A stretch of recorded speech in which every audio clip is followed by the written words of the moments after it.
NLP क्या होती है? 10 साल का बच्चा भी देख रहा हो तो उसको समझ में आ जाएगा ये होती है सब। बेसिकली मैंने जब एनएलपी शुरू करी थी ना, तो मैंने 10 साल के बच्चों के लिए ही करी थी। छोटी छोटी बातों में हमारी हार्ट बीट बढ़ने लगती है, छोटी छोटी बातों में गुस्सा आने लगता है, मारपीट करने को मन करता है, डिप्रेशन में चले जाते हैं। शाम का वक्त है कि मैं एक्सरसाइज कर सकता हूँ, पर मन कर रहा है कि मैं शराब पीने चला जाऊँ। जो भी सेल्फ इमेज है या जो भी माइंडसेट है उसको आप चेंज कर सकते हैं। अगर नेगेटिव है तो उसको डिलीट करके तुरंत पॉजिटिव बना सकते हैं बहुत कम समय में और बहुत कम एफर्ट्स में। ये हिप्नोसिस से मिलता जुलता कुछ चीज है। आप किसी से बार्गेनिंग करते हैं तो एक हिप्नोटिक लैंग्वेज होती है। कोई ऐसा व्यक्ति है जिसने गरीब बंदे होने का सपना देखा, सबको अमीर बनना है, सबको करोड़पति, लेकिन वो एक्शन क्यों नहीं ले पाता? मैं और आप 1 सेकंड में एक बड़ा सपना तैयार कर सकते हैं। जी व्हाइट हाउस खरीदना है, बन गया ना सपना। यार हमने तो दुनिया भर के ऐड देखे। फेविकॉल का ऐड देखा भाई साहब, 20 साल बाद भी याद है क्या बनाया। तो क्या उस ऐड में कुछ एनएलपी यूज हुई? एक टॉपिक तो सर इस कॉपी राइटिंग के ऊपर है। 20 साल का बच्चा कॉलेज में है, अब वो कह रहा है मुझे एक सक्सेसफुल करियर बनाना है। सबसे पहले मैं इस आदमी के सेल्फ इमेज को ट्रांसफॉर्म करूंगा। एनएलपी बिजनेसमैन के लिए है, सेल्समैन के लिए, जॉब वाले के लिए, हाउसवाइफ के लिए, पेरेंट के लिए, सबके लिए। जो भी आप यहाँ तक पहुँचने के लिए कर रहे हैं वो सब एनएलपी के ही पैटर्न है, अननोइंगली। देखिए मेरी गर्लफ्रेंड ये है, मेरा बॉयफ्रेंड ये है, मेरे पास 5 बाइक है। आप सिर्फ अपने ईगो की इमेज को सिर्फ सेटिस्फाई करते हैं लाइफ लॉन्ग। पहला एक्शन क्या ले पॉडकास्ट खत्म होते ही? To grow his business 10x। Sir simple सी बात है, पहला एक्शन ले।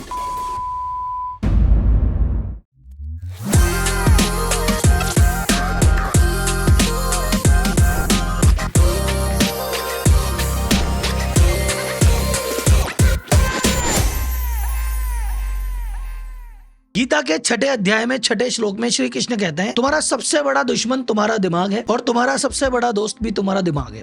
यानी अगर दिमाग तुम्हारे कंट्रोल में है तो तुम्हारा मित्र है और तुम दिमाग के कंट्रोल में हो तो तुम्हारा दुश्मन है। दिमाग को अपने कंट्रोल में ले कैसे? तो दिमाग को अपने कंट्रोल में लेने का जो साइंटिफिक तरीका है वो है एनएलपी, न्यूरो लिंग्विस्टिक प्रोग्राम। कुछ ऐसे शब्द होते हैं, कुछ ऐसी टेक्निक होती है जिससे आप अपने दिमाग पे कंट्रोल ले सकते हो। ये एनएलपी क्या होता है, ये कैसे काम करता है, इनको बताने के लिए आज के पॉडकास्ट पे हमारे गेस्ट है मिस्टर राम वर्मा, जो कि इंडिया में एनएलपी के पायनियर है। तो आज के पॉडकास्ट में हम उनसे जानेंगे एनएलपी होता क्या है, इससे ब्रेन को कैसे कंट्रोल करें, हमें नेगेटिव विचार आते ही क्यों हैं, जब हम कोई नई चीज करने की सोचते हैं हमें डर क्यों लगता है, हमें डाउट क्यों होता है, हमें क्या गलती कर रहे हैं हमारी सोच में, हमें क्या करना चाहिए, और इन प्रिंसिपल को लाइफ में, पढ़ाई में, बिजनेस में, व्यापार में, नौकरी में कैसे काम में ले, जानेंगे आज के पॉडकास्ट में। तो ये पॉडकास्ट नहीं है, एक मेंटल थेरेपी सेशन है जो आपके दिमाग की जो नेगेटिव चीजें हैं उसको हील करेगा और आपको अंदर से पॉजिटिव बनाएगा। तो पॉडकास्ट पूरा देखना और अपना फीडबैक जरूर शेयर करना। चलते हैं सीधे राम वर्मा जी के पास। और ये पूरा पॉडकास्ट का ऑडियो आपको स्पॉटिफाई में सुनने को मिल सकता है, तो वहां जाके इसको सुनिए। Ram sir, welcome to the podcast. Thank you very much. Thank you Rahul sir. अपन एकदम एनएलपी को लेके बहुत सारा नॉइस है, लोग चाहते हैं एनएलपी ये होता है वो होता है। You are the pioneer of NLP in India. मैं आपसे सीधे आसान शब्दों में पूछना चाहूँ एनएलपी क्या होती है, और आप इस भाषा में बताना से अगर कोई भी 10 साल का बच्चा भी देख रहा हो तो उसको समझ में आ जाएगा ये होती है साहब। बेसिकली मैंने जब एनएलपी शुरू करी थी ना, तो मैंने 10 साल के बच्चों के लिए ही करी थी। अरे बहुत बढ़िया। यहाँ से चलते चलते ये बिजनेसमैन और फिर वेलनेस और फिर रिलेशनशिप सभी जगह फैलती चली गई। एनएलपी आप ये समझिए कि जब हम पैदा होते हैं ना राहुल, तो हमें 2 चीज़ दी जाती है ईश्वर के द्वारा। एक है हमें बॉडी जिसमें 60 ट्रिलियन सेल्स हैं, और एक है माइंड जो इन 60 ट्रिलियन सेल्स को प्रोग्राम करता है, चलाता है, रन करता है, कुछ भी कह दो। वो हमारे ब्रेन के अंदर पड़ी हुई ब्रेन सेल्स हैं, इनको हम न्यूरॉन्स कहते हैं। 86 बिलियन है ये, राइट। और जैसे ही हम पैदा होते हैं तो हमारे पास जैसे एक कंप्यूटर में C ड्राइव होती है ना, उससे कंप्यूटर चलता है, और बाकी फिर हमारी D ड्राइव होती है, F ड्राइव होती है, उसमें हमारा सामान पड़ा होता है। तो जब हम पैदा होते हैं तो हमारे पास कुछ एक्स्ट्रा ब्रेन सेल्स हमें दी जाती है मेमोरी के रूप में, और वो करीब करीब 86 बिलियन है। और जैसे ही हम पैदा होते हैं तो ये दुनिया की इवेंट्स हमारी लाइफ में आना शुरू कर देती हैं। कुछ एक इवेंट्स अच्छी हैं, कुछ ख़राब हैं। अच्छी हैं तो बहुत बढ़िया है, लेकिन हमारी लाइफ में हमेशा अच्छी इवेंट रहेंगी ऐसा तो नहीं है। तो ख़राब इवेंट भी आती रहती हैं। वो जो ख़राब इवेंट अपना परसेप्शन बना लेते हैं ना, मेमोरी बना लेती हैं, इम्प्रिंट बना लेती है, या पैटर्न बना लेते हैं, वो हमारी लाइफ को वैसा नहीं चलने देती। छोटी छोटी बातों में हमारी हार्ट बीट बढ़ने लगती है, छोटी छोटी बातों में गुस्सा आने लगता है, कोर्टिसोल रिलीज होने लगता है, मारपीट करने को मन करता है, डिप्रेशन में चले जाते हैं। ऐसे में हमें एक ऐसा सॉफ्टवेयर चाहिए, मैनुअल चाहिए, जो हमें एक बार फिर ये बताए कि कैसे मैं पेनफुल मेमोरीज से बाहर आऊँ, कैसे हम उन परसेप्शन को हटा दें जो बेकार के पड़े हैं, कैसे मैं एक बार फिर अपने जो मेरे लिए गोल्स हैं उन्हें मैं डीपली इम्प्रिंट कर दूं अपने ब्रेन स्टेम में, जहाँ पर हम अपने गोल्स को रखते हैं। कैसे मेरे जो बिहेवियर उठ पटांग हो गए, या शाम का वक्त है कि मैं एक्सरसाइज कर सकता हूँ पर मन कर रहा है कि मैं शराब पीने चला जाऊँ, इस आदमी से मैं हो सकता है कि मेरा रिश्ता बहुत अच्छा रहना चाहिए, बेटा है, बेटी है, पत्नी है, पति है, और इन्हीं के साथ मुझे ऐसे ट्रिगर बन गए कि इनके साथ गुस्सा आता है। बच्चे को उसके लिए वैल्यू है कि वह अपना होमवर्क करे, पर उसका मन लग गया मोबाइल में और दूसरी चीज़ों में। एक बिजनेसमैन है जो लाखों लोगों को एम्प्लॉयमेंट दे सकता है, ठीक है ना, अपने बिजनेस को बढ़ाकर, लेकिन उसके अंदर एक टोक चल रही है कि मेरे से कुछ नहीं हो पाएगा। तो जो भी आपके पास अनवांटेड पैटर्निंग, परसेप्शन या इम्प्रिंट पड़े हैं, अगर आप इनको एक बार फिर रीप्रोग्राम करना चाहें, और आप ये ना चाहते हो कि मैं 2 साल बाद, 5 साल बाद हिमालय में जाऊंगा 2 साल के लिए, तब ये इम्प्रिंट खत्म होंगे, नहीं। Your mind can learn very fast. आप 1 सेकंड में किसी फोबिया को लर्न कर लेते हैं। उसी तरह से आप अपनी इन मेमोरीज को, परसेप्शन को पूरी तरह से ट्रांसफॉर्म कर सकते हैं, और नए परसेप्शन आपके बिजनेस के हैं, पर्पज़ के हैं, आइडेंटिटी के हैं, ये सब डाल सकते हैं। आप अपने पूरे बिलीफ को बदल सकते हैं। तो मतलब एनएलपी का मतलब एक तरह से हो गया कि आपकी जो भी सेल्फ इमेज है या जो भी माइंडसेट है उसको आप चेंज कर सकते हैं। अगर नेगेटिव है तो उसको डिलीट करके तुरंत पॉजिटिव बना सकते हैं। एग्जैक्टली। और वह भी बहुत कम समय में और बहुत कम एफर्ट्स में। तो सर अगर मैं इससे साइंस की बात करूं कि इसके पीछे साइंस मतलब इसके पीछे क्या चलता है, सामने ये हो गया, मैं भी बैठा हूं, मेरे दिमाग में ये है कि यार सर जी मैं कुछ नहीं कर सकता, मेरे बस की नहीं है यार, अब जो होना था हो गया, जितना दाल रोटी चल रही बहुत है, ज़्यादा कुछ नहीं करना, ये मेरा इमेज है आज। अब मैं चाहता हूँ कि नहीं, मैं हो जाऊँ एम्बिशियस कि नहीं ये तो क्या हुआ भैया, ये तो कुछ नहीं है, अभी तो शुरुआत, अभी तो आगे जाऊँगा। तो मैं ये पहले वाले राहुल का जो नेगेटिव माइंडसेट है कि कुछ नहीं हो सकता, और सेकंड कह रहे कुछ करके दिखाऊंगा, ये चेंज करने के लिए मैं एनएलपी कैसे काम में ले सकता हूँ? और जब मैं सोच रहा हूँ तो ये पीछे बिहाइंड द सीन क्या हो रहा है? तो पहले अगर मैं साइंस के बारे में समझाऊं तो ये पूरा साइंस है। साइंस ये है कि जो भी परसेप्शन, जो भी आपकी मेमोरी, या कि ये राहुल कुछ नहीं कर रहा यार, छोड़ो, सब कुछ तो हो गया, ठीक ठाक चल रही है लाइफ, अपना ऐसे ही है, तो यह भी एक परसेप्शन मात्र है आपका, ठीक है ना। और इसके पीछे की साइंस ये है कि ये सब चीज़ें जो भी आपके पास पड़ी हैं, वो 3 चीज़ों में पड़ी हैं आपके माइंड के अंदर। तो जो भी चीज़ आपके पड़ी है, चाहे वो अच्छे गोल्स पड़े हैं, ये ज़िंदगी जैसे कट रही है, ये कट रही है, ये पड़ा है, कोई और पैटर्न पड़ा है, वो 3 जगह पे पड़ा है। एक, उनमें कुछ विजुअल्स हैं, ठीक है ना, अभी मैं करके दिखाऊंगा आप ही के साथ, ठीक है ना, और उसमें कुछ साउंड्स हैं, ठीक है ना, और उसमें उन साउंड्स और इमेजेस को मिलाकर कुछ एक फीलिंग्स हैं, जिसका जो स्वरूप है बाहर आपके बिहेवियर में आता है। तो लोग बिहेवियर की बदलने की बात करते हैं, तो बिहेवियर तो एक पेड़ के पत्तों की तरह है, हर बार बदलोगे तो आएंगे तो वही। और जो रियल बीज है वो है आपके विजुअल्स जो पड़े हैं, वो है आपके, चाहे वो डर के विजुअल्स हैं, चाहे वो मोटिवेशन के विजुअल्स हैं, ठीक है ना। फॉर एग्जांपल मैं आपसे एक छोटा सा एक एक्सपेरिमेंट करके देखता हूँ।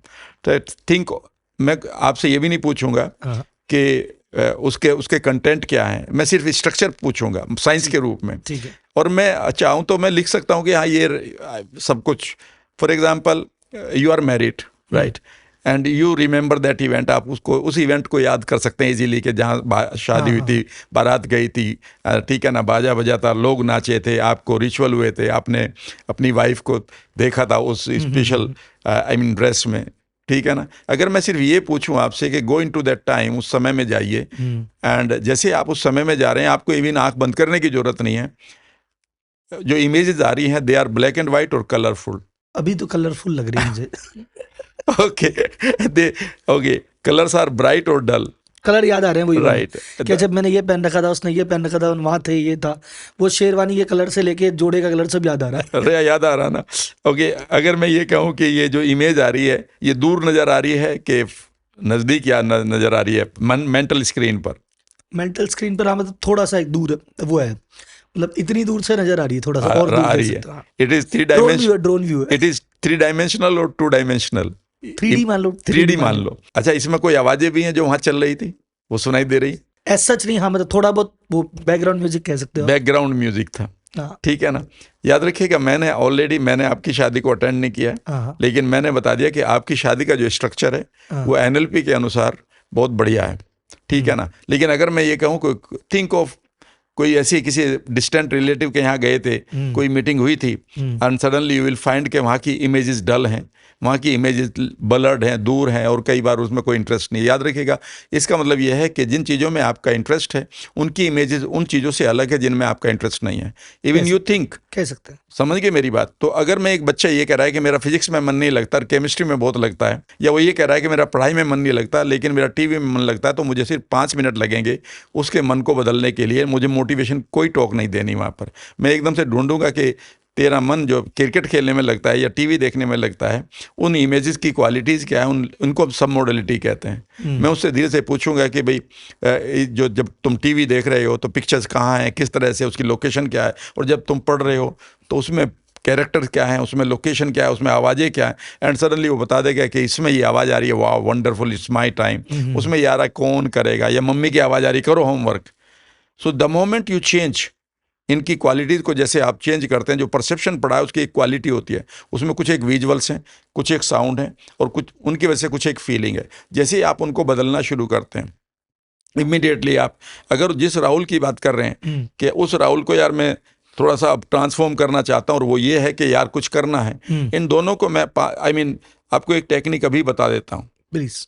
फॉर एग्जाम्पल, ये जो राहुल है, जो प्रेजेंट का राहुल है, मान लेते हैं, मुझे मालूम है आप तो प्रोग्रेसिव माइंड के आदमी हैं, लोगों को इतना है, लेकिन फिर भी ये शायद किसी ने मैनिफेस्ट किया है क्वेश्चन कि भाई मेरे पास गोल तो बहुत है, एज भी है, बेस भी है, पर अब मज़ा नहीं आ रहा कुछ करने को। तो समझने का पहला काम करेंगे कि जो आज प्रेजेंट राहुल जो अंदर ये कह रहा है कि छोड़ो सब कुछ, वो एक इमेज है वहाँ पर। उस इमेज में हो सकता है कि एक ऐसा चेहरा हो, यार छोड़ो, ठीक हो रहा है, ठीक है ना, वो एक स्टिल फोटोग्राफ की तरह आ जाएगा। अब आपको दूसरा काम, एक काम करना है आज रात को ही, कि इमेजिन करना है कि आपसे कुछ दूरी पर एक गिलास वॉल है, गिलास वॉल के परे एक बढ़िया सा बीच देख लीजिएगा, और इमेजिन करिए कि वहाँ पर आपके एक आइडियल अदर यू है। आइडियल अदर यू का मतलब है कि राहुल, और उसके अंदर उसके अंदर जो भी क्वालिटी आपको डालनी है, कि उसके अंदर एक मोटिवेशन है, वह अपनी चीज़ों को कर रहा है, he is attracting people, he is attracting very good opportunities, ठीक है ना। और उसके रिवार्ड जरूर देखने हैं कि उस राहुल के लिए तालियां बज रही हैं, इवन उनके एंसेस्टर्स राहुल के कहीं उस टाइम लाइन पर वो ये कह रहे हैं, it's a wonderful child of our generation, ठीक है ना, उसको बढ़िया रिवार्ड्स मिल रहे हैं। इस इमेज को जो आप सामने देख रहे हैं ना, इमेजिन करिए कि इसमें जितनी आप खूबसूरती डाल देंगे, इसमें जितनी आवाज़ें डाल देंगे, और आपकी फीलिंग्स आनी शुरू हो जाएंगी। अब आप कुछ ना करें, इमेजिन करें कि उस इमेज को आपने गिलास वॉल हटाकर नज़दीक ला कर ले आए हो, और जो पुरानी इमेज है मैं उसको क्या करूँगा, आपसे करवा दूंगा कि इस इमेज को मानो वाइपर से आप हटा रहे हैं, धो रहे हैं, और दूसरे हाथ से आपको ऐसे ही करना, और उस इमेज को यहाँ ला रहे हैं, और इसको कम से कम 50 से 60 बार कर लीजिएगा। एंड सडनली जैसे ही आपको ये इमेज आएगी कि वो राहुल की, एंड सडनली यू फाइंड कि एकदम से नई इमेज आ रही है, and images are the real feeling maker in your mind. तो बेसिकली अच्छा, ये इंस्टेंट हो सकता है, जैसे ऐसा नहीं Instant, कि आपको it will take 5 years, ऐसा कुछ नहीं है सर, 5 minutes। मैं कह रहा हूँ मुश्किल से 40 मिनट अगर मैं आपको पर्सनल काउंसलिंग दूंगा, तो वो 40 मिनट के सेशन के बाद ना आपको कोई जरूरत है ना मुझे जरूरत है, you will start doing it, and you it will B effortless. ये नहीं कि अब मैं विल पावर लगाऊंगा, विल पावर तो मेरे हिसाब से तो विल पावर होती ही नहीं, वो तो कई बार टूट जाती है, ठीक है ना, लेकिन आपकी प्रोग्रामिंग हो सकती है। क्योंकि सर मुझे भी आपकी बात से एक जो चीज़ याद आ रही है, आप मुझे बताना कि यार ये वही है। जैसे मैं बहुत सारी बायोग्राफीज पढ़ता हूँ कि भाई हमने जैसे धीरूभाई अंबानी की बायोग्राफी पढ़ी, तो एक रात उनके साथ ऐसा ऐसा हुआ, उसी रात को उन्होंने डिसीजन लिया कि अब मैं ये करके दिखाऊंगा, तो एक तरह से लगता है ना एक मोमेंट में ही बदल गया। तो शायद ये वही मोमेंट की बात है कि उस रात कुछ ऐसा हुआ कि उन्होंने कहा अब देख क्या होता है, और वो उस दिन से पहले वाला आदमी अगले वाला आदमी एक ही रात में एक ही मोमेंट में बदल गया। सो दैट इज हाउ इसकी बात कर रहे हैं। मैं आपको एक चीज बताता हूँ, वही बात है एग्जैक्टली।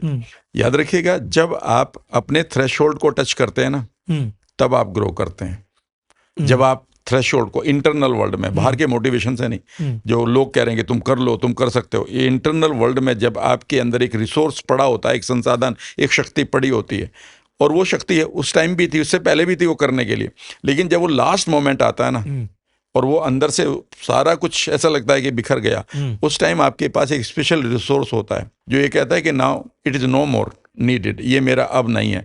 और याद रखिएगा, ये मोटिवेशन जो है एनएलपी में, इसे हम इकोलॉजी और मोटिवेशन का एक कॉम्बिनेशन बनाते हैं कि वह मोमेंट कौन सा होगा कि जब आप इस प्रोक्रेस्टिनेशन को या इस डिलेइंग नेचर को तोड़ रहे हो। याद रखिएगा, एक टाइम आता है जब हमारा माइंड ये कहता है now I can't afford to lose any more. Even आपके सपने में भी आपने देखा होगा कि जब बहुत बड़ा एक्सीडेंट होने को तैयार हो जाता है ना, तो आँख खुल जाती है। It means your mind doesn't want any more pen and it just throws your body I mean up कि चलो अब करो, and you start doing it. और ये ऐसा सर हर चीज़ में, जैसे फिटनेस में भी मैंने कई फिटनेस इन्फ्लुएंसर साथ भी किया, बोले सर एक बार खड़े हुए कांच में, जैसे वो उसका बहुत फेमस विराट कोहली का स्टेटमेंट है कि यार मैं ऑस्ट्रेलिया के दौरे से वापस आया, मैंने कांच में खुद को देखा, यार ये नहीं यार ऐसे तो नहीं हो पाएगा, और अगले दिन से मैंने डाइट करी, और वो जो डाइट है वो आज तक चल रही है। तो मतलब एक तो होता है ना आदमी, यार दुनिया कह रही है, लाख पढ़ लिया, लाख पॉडकास्ट, पर वो एक बात एक दिन वो पलट गया, तो that is kind of wellbeing. Very true, but आम आदमी को हाँ कई बार इतना डीप रियलाइजेशन नहीं होता, लेकिन we can help him do it. हम उसकी हेल्प कर सकते हैं कि आप उतना वेट ना करो, तो सर आप इंतजार ही ना करो, इसे अभी भी आप बदल सकते हो। इसको अगर मैं देखूं, ये हिप्नोसिस से मिलता जुलता कुछ चीज़ है कि मैं आपने एक साथ बैठा 40 मिनट पहले में कुछ और था, आपने वो नेगेटिव हटाई पॉजिटिव जोड़ी 40 मिनट्स में, तो फॉर एग्जांपल ये काइंड ऑफ हिप्नोसिस वाली चीज़ हुई। देखिए, हिप्नोसिस वर्ड को आप सिंपली समझें तो ये बहुत पॉजिटिव वर्ड है। हिप्नोसिस का मतलब है कि एक आप ट्रांस में जाते हैं, यानी कि जो पहले आप चल रहा था आप उसमें नहीं है, and you are in a receptive mode, यानी कि आप सजेस्टेबल मोड में हैं कि भाई मैंने पुरानी चीज़ को हटा दिया है, अब मेरे पास कुछ रख दो जो तुम रखना चाहते हो। और वो रखने वाला भी कभी भी इसमें मैनिपुलेशन नहीं कर सकता कि वो गलत रख दे, और अगर गलत रख रहा है तो वो गलत है। यानी कि बेसिकली आप ये समझिए कि एनएलपी का एक चैप्टर हिप्नोसिस भी है। एनएलपी का एक चैप्टर, एनएलपी के 15-16 चैप्टर हम पढ़ाते हैं, उसमें एक चैप्टर हिप्नोसिस का है। उसके हम बेसिक बता देते हैं कि अगर आप किसी को भी हिप्नोटिक लैंग्वेज में बोलते हैं, स्पेशली वो सेल्समैन का होता है, या जब आप किसी से बार्गेनिंग करते हैं, तो एक हिप्नोटिक लैंग्वेज होती है, और एक होती है प्रिसीजन लैंग्वेज। वो दोनों की दोनों लैंग्वेज हैं जो एनएलपी के चैप्टर हैं। ये दो टॉपिक अलग अलग हैं। अभी इसमें एक सवाल था कि एनएलपी किसके लिए है, अगर मैं बात करूं कि एनएलपी बिजनेसमैन के लिए है, सेल्समैन के लिए है, जॉब वाले के लिए है, हाउसवाइफ के लिए है, पेरेंट के लिए है, या सबके लिए? वो लोग जो कोई भी रिजल्ट क्रिएट करना चाहते हैं, वो लोग जो भी कोई ट्रांसफॉर्मेशन या चेंज करना चाहते हैं, वो लोग जो कुछ भी एक कदम आगे उठाने की बात सोच रहे हैं, जो जिंदा है, सभी के लिए एनएलपी जरूरत है। इसके बगैर आप काम ही नहीं कर रहे हैं। और मैं अब आपको बताऊं, जो भी आप यहाँ तक पहुंचने के लिए कर रहे हैं वो सब एनएलपी के ही पैटर्न है, अननोइंगली। एनएलपी कोई साइंस नहीं है कि जो मैं आपको थोपूं। एनएलपी बेसिकली ये साइंस है कि आपने उस जगह से यहाँ तक आने के लिए क्या क्या किया है, उसकी स्टडी को एनएलपी कहते हैं। And every success leaves a clue, हर एक सफलता अपने पद चिन्ह छोड़ती है। तो इन पद चिन्हों की जो स्टडी है वो है एनएलपी है। आखिर को क्यों लोग, एक आदमी एक मोमेंट में सिगरेट पीना शुरू कर देता है जबकि दूसरा छोड़ रहा है। एक आदमी इस फैक्ट्री को बेच रहा है, दूसरा खरीद रहा है। एक इस रिश्ते से बाहर आ रहा है, दूसरा उसी रिश्ते में जा रहा है। तो why we are doing whatever we are doing, हम क्यों कर रहे हैं जो भी हम कर रहे हैं, इसकी स्टडी बेसिकली एनएलपी है। परसेप्शन की स्टडी एनएलपी है। बाहरी वर्ल्ड को बदलने की स्टडी नहीं एनएलपी। इंटरनल वर्ल्ड में क्या बदलाव करूं कि मैं ये बदल दूं, इसकी स्टडी एनएलपी है। तो कुल मिला के जैसे मैं कह रहा हूँ, आज अभी इस पॉडकास्ट को देख रहा है 20 साल का बच्चा, कॉलेज में है या कॉलेज में आएगा या कॉलेज कर रहा है, अब वो कह रहा है मुझे एक सक्सेसफुल करियर बनाना है। मैं तो अभी एवरेज, मतलब एवरेज स्कूल से पढ़ा हूँ, एवरेज कॉलेज में बैठा हूँ, लेकिन अब मैं चाहता हूँ कि मैं भी 40 साल की उम्र में एक सक्सेसफुल बंदा बनूँ, कुछ करूँ आने वाले 10-20 साल में। तो वो एनएलपी को अब कैसे काम में ले? सबसे पहले मैं इस आदमी के सेल्फ इमेज को ट्रांसफॉर्म करूंगा। मैं इसके अंदर एक इमेज को क्रिएट करूंगा। याद रखिएगा, मैं ये मानता हूं कि अगर आपके सामने 1000 किलो वजन है तो आप उसे नहीं उठा सकते अगर आप 30 किलो के हैं। और मैं अगर आपसे कह के उठवा भी दूं कि नहीं कर लो अपने मन के, और आपने उठा भी दिया, तो मुझे मालूम है आपकी जीवन भर की रीढ़ की हड्डी का सत्यानाश कर दिया है मैंने, क्योंकि 1000 किलो नहीं उठा। लेकिन सबसे पहला मेरा काम है कि मैं उसके लिए उसकी सेल्फ इमेज को ट्रांसफॉर्म करूंगा। आपको मालूम है कि अगर हम अपने यूथ को बदलना चाहते हैं तो 6 साल की उम्र तक हम अपनी सेल्फ इमेज को बर्बाद कर लेते हैं। मोस्टली 6 साल की उम्र तक हमारी आइडेंटिटी फॉर्म हो चुकी होती है। कई बार हमारी टीचर कहती है तुमसे X और 2 और 2 4 भी नहीं लिखे जाते, यू आर नॉट ओके।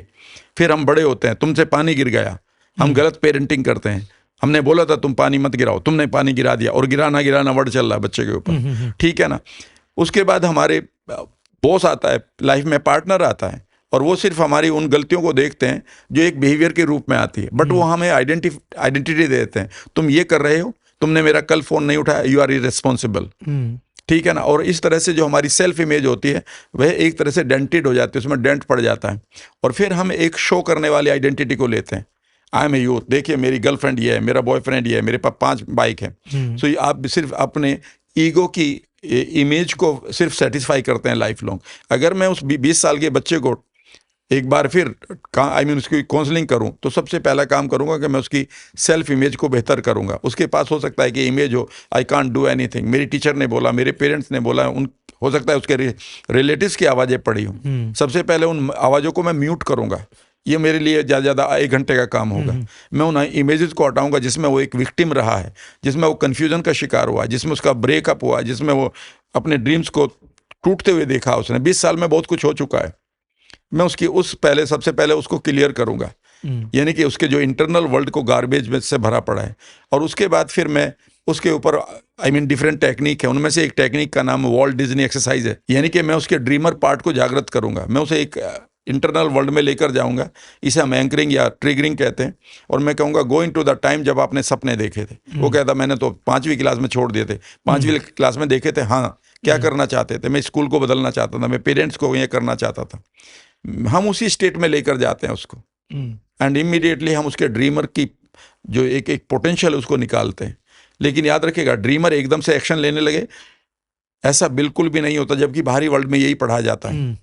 अगर इतना ही आसान होता तो हर आदमी ड्रीम तो रखता ही है। सबके ही सपने हैं, सबके ही सपने कुछ तो है। कोई ऐसा व्यक्ति है जिसने गरीब होने का सपना देखा? ठीक है, सबको अमीर बनना है, सबको करोड़पति बनना है। मैं कह रहा हूँ कितना भी वो कम कर ले तो सपना तो है उसके पास, लेकिन वो एक्शन क्यों नहीं ले पाता? क्योंकि आज तक हमें यही नहीं पता कि हमारा जो बॉडी है वो डायरेक्टली आपके सपने के साथ नहीं जुड़ा हुआ है। बॉडी को जो जोड़ता है वो है आपका वेगस नर्वस सिस्टम, और फिर आपकी बॉडी है जिसमें 60 ट्रिलियन सेल्स हैं। ये काम करने को तैयार है, माइंड परसीव करने को तैयार है। मैं और आप 1 सेकंड में एक बड़ा सपना तैयार कर सकते हैं जी। व्हाइट हाउस खरीदना है, बन गया ना सपना। बट बॉडी एकदम से क्यों नहीं कर रही इस काम को? क्योंकि बॉडी से और जो माइंड से जो बॉडी का रिलेशनशिप है, यहाँ पर NLP समझती इस चीज़ को, और इसको सिर्फ और सिर्फ वॉल्ट डिज्नी एक्सरसाइज में बताया गया। इसका नाम है आपका नर्वस सिस्टम। क्या आपका ये मैसेज आपकी बॉडी को चला गया जहां से आप काम करेंगे? बॉडी आपके हाथ में नहीं, आपके नर्वस सिस्टम के हाथ में है। तो आपने सोचा है, पर इसको बताया नहीं अभी तक? नहीं बताया, लेकिन याद रखिएगा कुछ चीजों के लिए बता दिया। फॉर एग्जाम्पल, मैं एक छोटा सा एग्जाम्पल दूंगा आपको, बिल्कुल क्लियर हो जाएगा। मान लेते हैं बहुत सारे बच्चे हैं, हमारे देश में भी बहुत ऐसे एरिया थे जहां पर बच्चे भूखे सोते थे। अफ्रीका में बहुत सारे ऐसे कंट्रीज हैं, ठीक है ना। और हमारा मन करता है हम भी इनके लिए कुछ करेंगे। बहुत सारे बच्चे भूखे सोते हैं, और आज नहीं हुआ तो कल कर लेंगे, और कल भी नहीं हुआ तो कोई बात नहीं भाई, अब हम क्या करें? हमारी कोई नींद तो खराब नहीं हो रही ना। लेकिन एक चीज समझ के सोचिए कि अगर आज हमारे घर में एक बच्चा है और हमारे घर में कुछ सामान खाने का नहीं है, और वो बच्चा सिर्फ हमारी तरफ को देख रहा है और बाहर बारिश भी हो रही है, क्या अब आपको नींद आ सकती है? नहीं आएगी ना। आप कुछ भी करने के लिए तैयार हैं, लेकिन बच्चे तो वो भी हैं। पता है वो क्यों नहीं? क्योंकि वे बच्चे आपका जो करंट है, जो आपकी वायरिंग है, उसमें करंट आपकी बॉडी को नहीं भेज रही है, लेकिन इस बच्चे के लिए भेज रही है, and it is called the nervous system, neurology. जो सर आपने कॉन्सेप्ट बताया ना, ये डेनियल कैनमैन को इस पे भी नोबेल मिला है। ये जो पेन गेन की थ्योरी है, डेनियल कैनमैन ने कुछ किया था, उसको नोबेल मिला। थिंकिंग फास्ट एंड स्लो करके उसकी बुक है। तो उसमें वो यही बता रहा था कि भैया आदमी की सोच से ही जैसा वो सोचता है उसको हो रहा है, और उस पर नोबेल मिला था उसको भी चीज पे। लॉस एवर्जन थ्योरी कहती है कि 1 लाख रुपए कमाने का जो सुख है, अब कॉमन भाषा में कहे तो 1 लाख रुपए कमाने का सुख ये है, तो 1 लाख रुपए गवाने का दुख भी यही होगा? बोले नहीं। 1 लाख रुपए कमाने का सुख ये है, तो 1 लाख रुपए गवाने का दुख ही है। 7 गुना ज्यादा दुख परेशान करता है। सुख इतना सा होता है, दुख बहुत ज्यादा बड़ा होता है। तो दुख बड़ा ट्रिगर है। सबसे पहला फ्रेंड ही दुख है आपका। ठीक है। तो सर अभी जैसे बहुत सारा यूथ है जो कई ऐसा है कि अपने पास करोड़ों यूथ है, 30-35 करोड़, हर की आप काउंसलिंग नहीं कर पाएंगे, या हर व्यक्ति आप तक नहीं पहुंच पाएगा। एक कोई उसको टिप अभी दे दे कि भाई तू तो ये कर लेना, मैं आपसे जब मिलेगा उसका तो उद्धार हो ही जाएगा। अभी नहीं भी मिलता है तो वो क्या करे? अभी इस समय घर बैठते, अभी पॉडकास्ट सुनते सुनते जैसे ही पॉडकास्ट खत्म होता है, क्या चीज करे जिससे वो अपने गोल को अलाइन कर ले? देखिए, मैं आपको एक चीज बता रहा हूँ, बताने के लिए तो बहुत कुछ है, लेकिन पहला काम अगर वो नहीं है तो सारी चीजें बेकार हैं। वो सुबह आंख जैसे खुले, सिर्फ अपने लिए 3 से 4 मिनट दे दे, और आंख बंद करके चुपचाप अपने बेड पे ही बैठा है अभी, जैसे ही आंख खुले सीधे करके बैठ जाए, कंधे सीधे रखे, और वो अपनी स्पाइन को सीधा रखे, लंबा सा सांस ले, और लंबा सा सांस लेकर कुछ ना करे, अपनी एक खूबसूरत फ्यूचर सेल्फ इमेज को देखना शुरू करे। उस इमेज को वो चाइल्ड की तरह देखे, वहाँ पर कोई वो ना लगाए कि मुझे अंग्रेजी नहीं आती तो ये नहीं होगा, मेरे पास पैसा नहीं तो ये नहीं होगा, मेरी एजुकेशन यहाँ नहीं हुई तो मेरे साथ ये नहीं होगा। एक उस ड्रीम को वहाँ रोजाना बना ले। 3 मिनट का काम है, यानी कि 180 सेकेंड अब वो मेरे कहने से दे दे। कोई मत सीख NLP अभी, सिर्फ आप 180 सेकंड के लिए अपनी सेल्फ इमेज को देख, पहला फ्रेम देखना शुरू कर मूवी की तरह, मानो तुम यहाँ पर अपने होम थिएटर में बैठे हुए और आप इस मूवी को गाइड कर रहे हो। पहला सीन आ गया कि आप हैं, जिसमें आपका चमकता चेहरा, खिलखिलाती हुई आंखें, खूबसूरत ड्रेस है, बढ़िया शूज़ हैं। ट्रांजिशन में ले जाओ एंड नाउ इमेजिन करिए कि you are making a big impactful life. आप जी रहे हैं एक बढ़िया सी लाइफ को, एक बढ़िया सा घर देखो, ऑफिस देखो, लोग देखो, सुबह की मॉर्निंग देखो, बढ़िया सी जो भी आपकी लाइफ के जो 2-4 सीन है उनको देखो, और उसके बाद उस रिवार्ड को देखो that you are being appreciated. आपको अप्रिशिएशन मिल रहा है बड़े घरानों से, आपको पीएमओ से बुलावा आ रहा है, आपको आपके पेरेंट्स ये कह रहे हैं you are the hero of my life. ये 3 मिनट की मूवी बनाइए और कुछ ना करें, बस कंधों को सीधे करते हुए हाथों को लेकर उससे थोड़ा सा आलिंगन में ले लें, उस मूवी को यहाँ ले आएँ बस। लेकिन शर्त यह है, इसे करते रहिएगा 20-30 दिन। अचानक यू विल फाइंड कि आपकी लाइफ में कुछ विशेष घट रहा है, आपकी सोच बदल रही है, आपको कुछ लोग ऐसे मिल रहे हैं जिनकी आपने कभी अपेक्षा नहीं की थी, उम्मीद नहीं की थी। आपको ऐसे कुछ सिग्नल मिल रहे हैं, ऐसा लग रहा है कि यार ऐसे में कई बार आपका कोई रिश्तेदार कहेगा तेरा कुछ नहीं हो सकता, ऐसा लगेगा ये झूठ बोल रहा है। मैं आप उसको इंसुलेशन भी दे रहा हूँ, उसको प्रोग्रामिंग भी दे रहा हूँ। 180 सेकंड और इसे करते रहो। मैं आपको बताऊं सर, मैंने अपनी बीमारियों को ठीक किया एनएलपी से, रियूमेटॉइड आर्थराइटिस को ठीक किया, बालों को ठीक किया, गिर गए थे सारे 30 साल की उम्र में। पेप्टिक अल्सर था मुझे एमएससी में, जोधपुर यूनिवर्सिटी में। मैं 12 साल की उम्र में when I lost my father I became the patient of migraine. मेरे बड़े भाई मुझे पता नहीं कहाँ कहाँ लेकर जाया करते थे, क्लियर ना। लेकिन एक बात बताऊं, एक बार आप इंटरनल वर्ल्ड को बदलना शुरू करें, you can see the magic. अपने आप पता नहीं कहाँ से होना शुरू हो जाता है। मतलब उसका कोई लॉजिक और साइंस पता नहीं, पर ये जादू, इट्स मिरेकल, चायपन्स। अगर आपने उसको जैसे आपने कहा कि बाल भी आपके इसी से हेल्प हुए, अभी भी ग्रो हो रहे हैं सर। ये सब मुझे, अगर आप मेरी किसी किताब के, अगर आप कहेंगे कि लेटेस्ट किताब किस चीज के ऊपर पढ़ रहे हैं, NLP for stem cell regeneration के ऊपर पढ़ रहा हूँ कि कैसे आप स्टेम सेल को रीजनरेट करेंगे जो आपके पास पड़ी हुई है, और लाखों में नहीं पड़ी है, कई लाखों में पड़ी हुई है। सर बहुत सारी कंपनियां बंद करवाओगे आप अगर एनएलपी से सारी बीमारियां ठीक कर दी तो।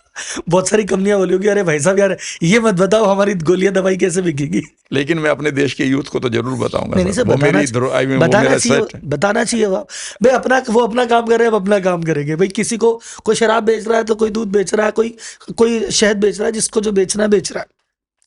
सर एक इंटरेस्टिंग जी बिजनेस पर्सपेक्टिव से मैं इसमें पूछता हूँ कि अब एनएलपी लीडरशिप में कैसे काम करती है। जैसे कई लोग ऐसे कहते हैं कि, मैं पर्सनल एग्जांपल बताऊं इसमें, मेरे कई बिजनेसमैन को मैं कोच करता हूँ, कहते हैं राहुल जी टीम सुनती नहीं है। मैंने कहा सर आप अपनी कंपनी का अगले 5 साल का एक विजन बनाओ और वो विजन बना के अपनी टीम को अलाइन करो कि भाई टीम अपन 5 साल बाद यहाँ जाएंगे, अपन जाएंगे, ये करेंगे। आप करो, टीम को मोटिवेट करो। अरे बोले सर होती ही नहीं है, कुछ नहीं होता। फिर ठीक है, कुछ ऐसा सेशन आए, मैंने कहा चलो मैं लेता हूँ सेशन। तो मैं कोई कॉमन सेशन ले रहा हूँ, 500,000 जनों की, मतलब 500 कंपनियां बैठी है, सब अपने अपने एम्प्लॉय लेके बैठे। मैं 3 घंटे का सेशन ले रहा हूँ। सेशन के बाद वो मेरे को अगले दिन आ रहा है, अरे राहुल जी मजा आ गया, दुनिया ऐसी हो गई, वो हो गई, एम्प्लॉय बदल गए, वो रोने लग गया, वो गले लग गया, वो ऐसे हो गया, वो ऐसे हो गया। बोलते राहुल जी आप करते हो तो जाने क्या हो जाता है। अच्छा मुझे नहीं लगता मैं कुछ विशेष चीज करता हूँ, लेकिन मैंने ये चीज देखा कि हाँ आप कह रहे हो तो वो नहीं मान रहा है, मैं कह रहा हूँ तो मान रहा है। पिताजी को बेटा कह रहा है ऐसे कर लो पापा, एक्सप्लेन कर रहा है 5 मिनट कि सर ऐसे करेंगे ऐसे करेंगे, पापा कह रहे हैं तुझे कुछ नहीं आता, और मैं कहता हूँ मेरे हिसाब से ठीक है। वो आदमी कहता हाँ सर अभी कर लेते हैं। तो ये क्या चीज़ है कि ये भी एनएलपी है क्या कि किसी के कहने से कोई मानता है और किसी के कहने से नहीं मानता। सर ये तो 100% एनएलपी। एक खाने को देख के आपके मुंह में पानी आ जाता है, एक को आप डिसलाइक कर देते हैं। हाँ, एक रेस्टोरेंट का सिर्फ आप एक लोगो देखते हैं और मुंह में पानी आ जाता है। इसी को तो पेवलोव की कंडीशनिंग कहते हैं। बेसिकली जो मैनेजर कह रहा है, जो लीडर बना हुआ है, बेसिकली वो तो उनका ट्रिगर ही निगेटिविटी का है। अच्छा, वो जब भी मूड खराब होता है उसी की वजह से हो रहा है, तो मैं उसकी कैसे मान लूंगा। और जो लीडरशिप की बात है सर, यह समझ लीजिएगा कि जब कई बार पेरेंट्स भी मुझे कहते हैं कि बच्चे में हमारी नहीं सुनते हैं, या मेरा बेटा मेरी बात मुझे नहीं समझता है, तो मैं कहता हूँ मेक योर सेल्फ अंडरस्टैंडेबल। अब वो कहता है कई बार कि वो मेरी बात नहीं सुनता। मैंने कहा फिर सुनाने लायक बताओ ना कुछ। वो हमारी क्यों सुन लेता घंटों तक।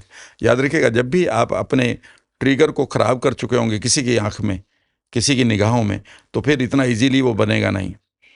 जब आप लीडरशिप की बात करते हैं तो आपको पहला रूल होता है हमारे यहाँ, उसको कहते हैं हम point of view, perceptual position.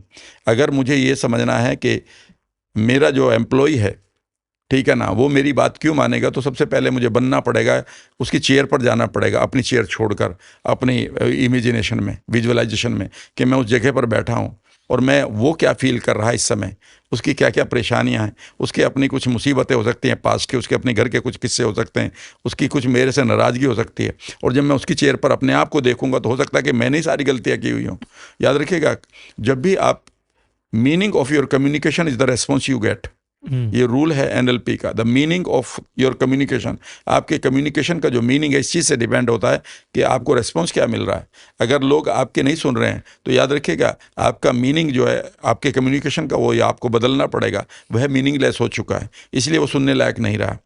और वो तब होगा जब आप उस आदमी की वैल्यूज़ को ढूंढें, उसकी ज़रूरतें क्या हैं, आप अपनी ज़रूरतों के लिए उसे मोटिवेट कर रहे हैं, लेकिन वो अपनी ज़रूरतों को पूरी करने के लिए अपना आपका काम करने आया है, कभी उसकी भी तो बात करें। सर वो जिंदगी भर आपका आपके साथ रहेगा, छोड़ेगा नहीं। एक वर्ड देता हूं सर मैं, उसमें पूरी एनएलपी छुपी होती है लीडरशिप की।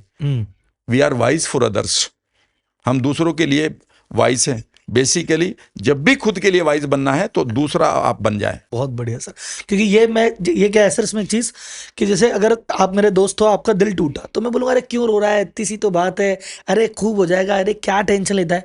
तो मैं आप बड़ा ज्ञानी हूँ आपको समझाने में, और मेरा दिल टूट जाए तो मेरे को कुछ समझ नहीं आ रहा था, तू बात मत कर।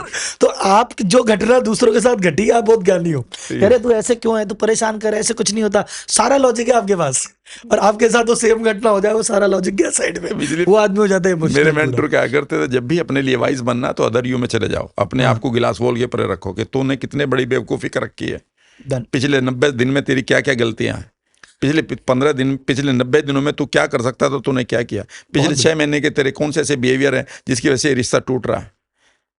मतलब आप past, That's why we need mentor, कि भाई दूसरा आदमी हमको देख लेगा तभी कर लेगा। एग्जैक्टली, क्योंकि तुम का काम कभी नहीं कर सकते, ये यू बात। Can't observe yourself, the observer will be different. NLP में क्या कुछ विशेष शब्द या कुछ फ्रेजेस होते हैं जो कि आप यूज करते हैं जिससे आदमी स्पेल बाउंड होता है? बिकॉज मैंने जो कुछ सुना है, मुझे बताइएगा कि कुछ लोग ऐसे होते हैं कि अगर वो रूम में खड़े होके कुछ कह रहे हैं तो रूम में खड़ा हर आदमी उनकी बात मानता ही है, और उसी समय अगर उन्होंने कहा फॉर एग्जाम्पल मैं प्रोडक्ट बेच रहा हूं, तो 100 आदमी कहते हैं हाँ सर मेरे को तो लेना है।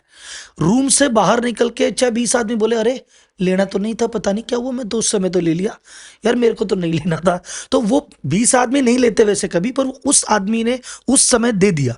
तो क्या कुछ विशेष शब्द या विशेष फ्रेज या कुछ चीज होती है एनएलपी में कि आदमी उस समय मना ही नहीं कर पाता, मंत्रमुग्ध हो जाता है? नहीं, मंत्रमुग्ध तो आई मीन हिप्नोसिस में आप बोलिएगा, बहुत सब लोग उसमें ही होते हैं। अगर ऐसा होता तो हर आदमी आई मीन ऐसे सीख के सारी वोट एक ही ले लिया करता, लेकिन एक मेजोरिटी को आप उस समय आप अपनी बात को कहने के लिए और उन्हें कन्विंस करने के लिए काफ़ी होता है। बस वो डिसीजन तो उनके बहुत सारी वैल्यूज़ और भी होती हैं, उनके पास पैसा नहीं है, अभी समय नहीं है, या उनकी ये प्रायोरिटी ही नहीं थी, या उनकी डिफरेंट वैल्यूज़ हैं डिफरेंट प्रोडक्ट की, लेकिन वह आपकी बात को पूरी तरह से रिसीव और परसीव कर जाए, ये आपका काम है। तो नेक्स्ट टाइम जब भी वो आपके पास खड़ा, उसे एनएलपी खरीदनी है तो वो राम वर्मा को ही याद रखता है, भले ही वो 5 साल बाद आता है। वो एक कई बार लोग कहते हैं सर 5 साल पहले सुना था आपको, जब आप वो प्रोग्राम किया करते थे वहाँ पर सुना था, कई बार सोचा इधर उधर से, लेकिन वो आप ही का दिमाग में रहेगा। याद रखिएगा, इनको हम मेटाफोर्स भी कहते हैं। जीवन में कई बार हम कहते हैं ना कि जो सांकेतिक भाषा होती है, एक आई मीन इसमें एक 3 तरह की भाषा होती है हमारे पास। एक भाषा होती है हिप्नोसिस की, ठीक है ना, एक होती है भाषा सेंसरी एक्विटी, सेंसरी लैंग्वेज, ठीक है ना। एक बार राहुल जी आप आगे तो बढ़ो, जीवन आपका सुनहरी हो जाएगा, अगले लेवल पर लोग आपको गले लगा रहे होंगे, तो गले लगना फीलिंग वाला है, ये काइनेस्थेटिक है। आपके लिए लोग तालियां बजा रहे होंगे, उस क्लैपिंग को एक बार सुनो तो सही, आवाज़ आ गई, आपके अंदर एक फीलिंग जगेगी, मानो आप उड़ रहे हैं, काइनेस्थीसिया आ गया, जीवन आपके लिए रंगीन हो गया, कलर्स आ गए, ठीक है ना। तो इसे हम सेंसरी लैंग्वेज कहते हैं। और एक लैंग्वेज होती है मेटाफोरिकल लैंग्वेज, ठीक है ना। आपकी सेहत, एक बार आप आइए वेलनेस प्रोग्राम में, आपकी सेहत खिलता हुआ गुलाब होगा, ठीक है ना। पैसा आपके लिए बहता हुआ फाउंटेन होगा जो आपकी तरफ बह रहा है। आने वाले समय में फ्यूचर आपका गोल्डन हाईवे कर देंगे सर। तो मैं एकदम से आपके लिए जो अनक्लियर वर्ड थे पर उन्हें आप यूज करते थे, उनके साथ टक से मैंने एक इमोशनल ऐसा मेटाफोर संकेत डाल दिया, आप उससे बच ही नहीं सकते। Life it will be rising sun for you sir. Got it sir. मतलब कुछ ऐसे विशेष शब्द जो उसकी भावना से जुड़ जाते हैं, तो फिर वो जब भी उसको वो भावना याद आएगी, वो शब्द याद आएंगे और शब्द के साथ आप याद याद ही आओगे। नहीं आएंगे। अगर मैं अभी हाँ। आपको बता दूं और आप इसे कर दीजिएगा, क्योंकि आप तो आई मीन अब मैं वर्कशॉप वैसे ही नहीं करता हूँ पब्लिकली, पर मैं आपको बता रहा हूँ, ठीक है ना। अगर आप लोगों से कहें, गुड, लोग आपके लिए ताली खड़े बजा रहे हैं खड़े होकर, आप शांत हो गए, उन्हें कहा just a minute, think of a wonderful person in your life whosoever met you, go into that time, close your eyes, उनको वहाँ कहिएगा, वो आंखें बंद करके बैठे हुए, उनसे कहा now have you thought of that, make the picture brighter bigger boulder. उनसे कहिए now open the eyes and look here, now next time they look here they will find the same person जिसको वो wonderful मानते हैं। Think of a person जिसको आप प्यार करते हैं। और कई बार इसको एंथनी रोबिन तो एक है, think of the person whom you think great, बस ये ग्रेट हो गया, इट इज एंकरिंग है। सो एनएलपी इज कंप्लीटली प्रैक्टिकल चीजें। कोई एडवर्टाइजमेंट कर रहा है या किसी ने कोई ऐड बनाया, अब वो ऐड में कुछ भी लिख रहा है कि यार ऐसे कर दो वैसे कर दो, एक उस ऐड में वो लिखते टाइम कुछ शब्द, कुछ फ्रेजेस, कुछ चीजें ऐसी ले रहा है सर, जिससे वो ऐड जाती, जैसे कहते हैं ना कि दिस ऐड मोर इफेक्टिव। यार हमने तो दुनिया भर के ऐड देखे, फेविकॉल का ऐड देखा भाई साहब 20 साल बाद भी याद है क्या बनाया। तो क्या उस ऐड में विजुअल्स में, साउंड में, शब्द में कुछ एनएलपी यूज हुई? एक टॉपिक तो सर इस कॉपीराइटिंग के ऊपर है। अच्छा, हाँ जी, आपको 3 चीजों को किसी भी ऐड को देख लीजिएगा जो सक्सेसफुल ऐड है, हाँ। उसमें सिर्फ 3 स्टेप मिलेंगे। और जब आप उनको अब खोलना शुरू करेंगे, यानी कि उनका अब आप पोस्टमार्टम करेंगे, तो आप पाएंगे जो मैं बता रहा हूँ। याद रखिएगा, हम जब भी एडवर्टीजमेंट का काम है कि किसी के अनकॉन्शियस तक पहुंचना, एक्सेस द सबकॉन्शियस माइंड, ताकि वो अपनी बात वहां रख ले, ठीक है ना, और बार बार रखता रहे, और एक दिन वही प्रोडक्ट उसके सामने हो और उसकी नीड हो तो वो उसे खरीदे, ठीक है ना। क्लियर है? तो पहली चीज समझिएगा, पहला रूल है सेट रेपो। सबसे पहले है तालमेल बैठाइए। मैं आपको पूरा करके दिखाऊंगा। कोई भी ऐड उठा लेना आप, कोई भी ऐड इस दुनिया का, वो तीन ही चीज उसमें है। और ये पूरा ऐड पढ़ाया जाता था, मेरा पार्टिसिपेंट यहाँ पर बैठे हुए कि ऐड राइटिंग कैसे होती है। पहला है सेट रेपो। सेट रेपो का मतलब है कि वह एकदम से आपके साथ तालमेल में आ जाए, इधर उधर देख रहा था आपकी तरफ आ जाए। दूसरा है बाईपास हिज कॉन्शियस माइंड, उसकी जो चेतना, उसका जो लॉजिक है, उसे बाईपास करना है, ठीक है ना। और तीसरा है put your message into his head now, जैसे वो अनकॉन्शियस में आपके साथ जुड़ गया, यानी कि लॉजिक माइंड से उसने एक तरफ लॉजिक को रख दिया और वो एकदम से सुनने को तैयार है। टक से आप अपने मैसेज को इस तरह से दीजिए जो उसके लिए यूनिक है। फॉर एग्जांपल मैं बताता हूँ, 11 बजे दिन में एक ऐड आएगा सुबह। अब हाउस वाइज अपने घर पर हैं, ऐड चल रहा है, मेड अपना काम कर रही है, बच्चे स्कूल चले गए हैं। स्पेशली उन्होंने चूज करा कि जो बच्चे वाली बच्चों की मदर्स जो हैं और इस समय घर होंगी। क्लियर है? एक ऐड आता है, एक स्कूल दिखाया जाता है जिसमें 2 बच्चे बाहर आ रहे हैं, छुट्टी हो रही है, दोनों के बच्चे बैग टंगे हुए हैं। एकदम से रेपो एस्टेब्लिश होगी, हमारा भी बच्चा है। हाँ, हो गया।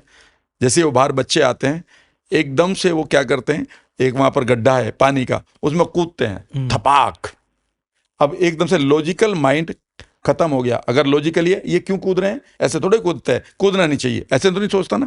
तक से वो देखते हैं अब क्या होगा, नाउ अब क्या होगा, means you are in receptive mode. आप उस लॉजिक को भूल गए। एकदम से पीछे से आवाज आती है, कुछ दाग अच्छे होते हैं, एंड एकदम से वो विजुअल आ गया। क्लियर है? अब आपको कुछ दाग अच्छे होते हैं, ये मिल गया, कुछ दाग अच्छे होते हैं, ये मिल गया, ठीक है ना। और अगर आपने इस पर लॉजिक नहीं लगाया तो हमारे यहाँ 5 बाबा जेल में इसी चक्कर से कि कुछ दाग अच्छे होते हैं। सही बात है। फेविकॉल के जो पुराने ऐड थे, शर्मा की दुल्हन ब्याह की आई, आदमी कह रहा हाँ रे दुल्हन तो ब्याहती है, सोफे पे तो देते ही थे पहले, दहेज में आता ही है। ठीक है, हाँ मेरे भी तो आया था सोफा, मेरे भी तो आया था। अरे हाँ उसकी भी तो गया था, सोफे तो जाते ही है। फिर वो गाना चल रहा है, अच्छा इसका सोफा इसके पास गया, अब क्या होगा, अब क्या होगा, अब क्या होगा। और लास्ट में ये ले फेविकॉल।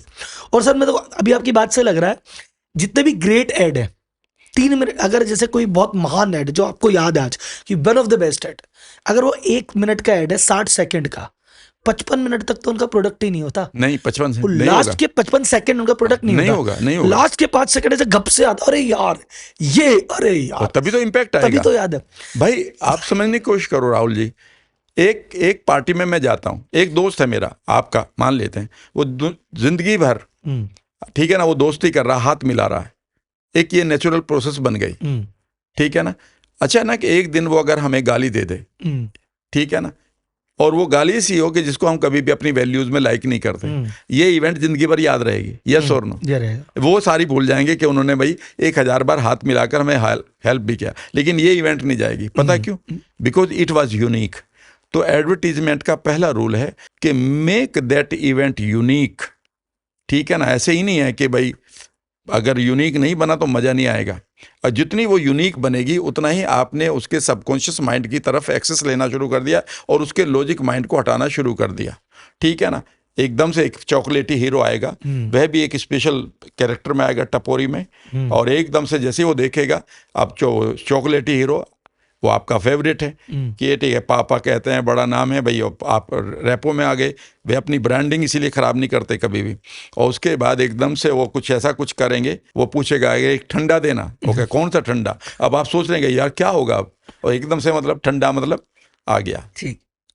यानी कि वह उस सिचुएशन पर लाते हैं, और वो जो 1 सेकंड है लास्ट की, अगर उससे पहले पीक नहीं आया तो वो सबकॉन्शियस में नहीं जाएगा।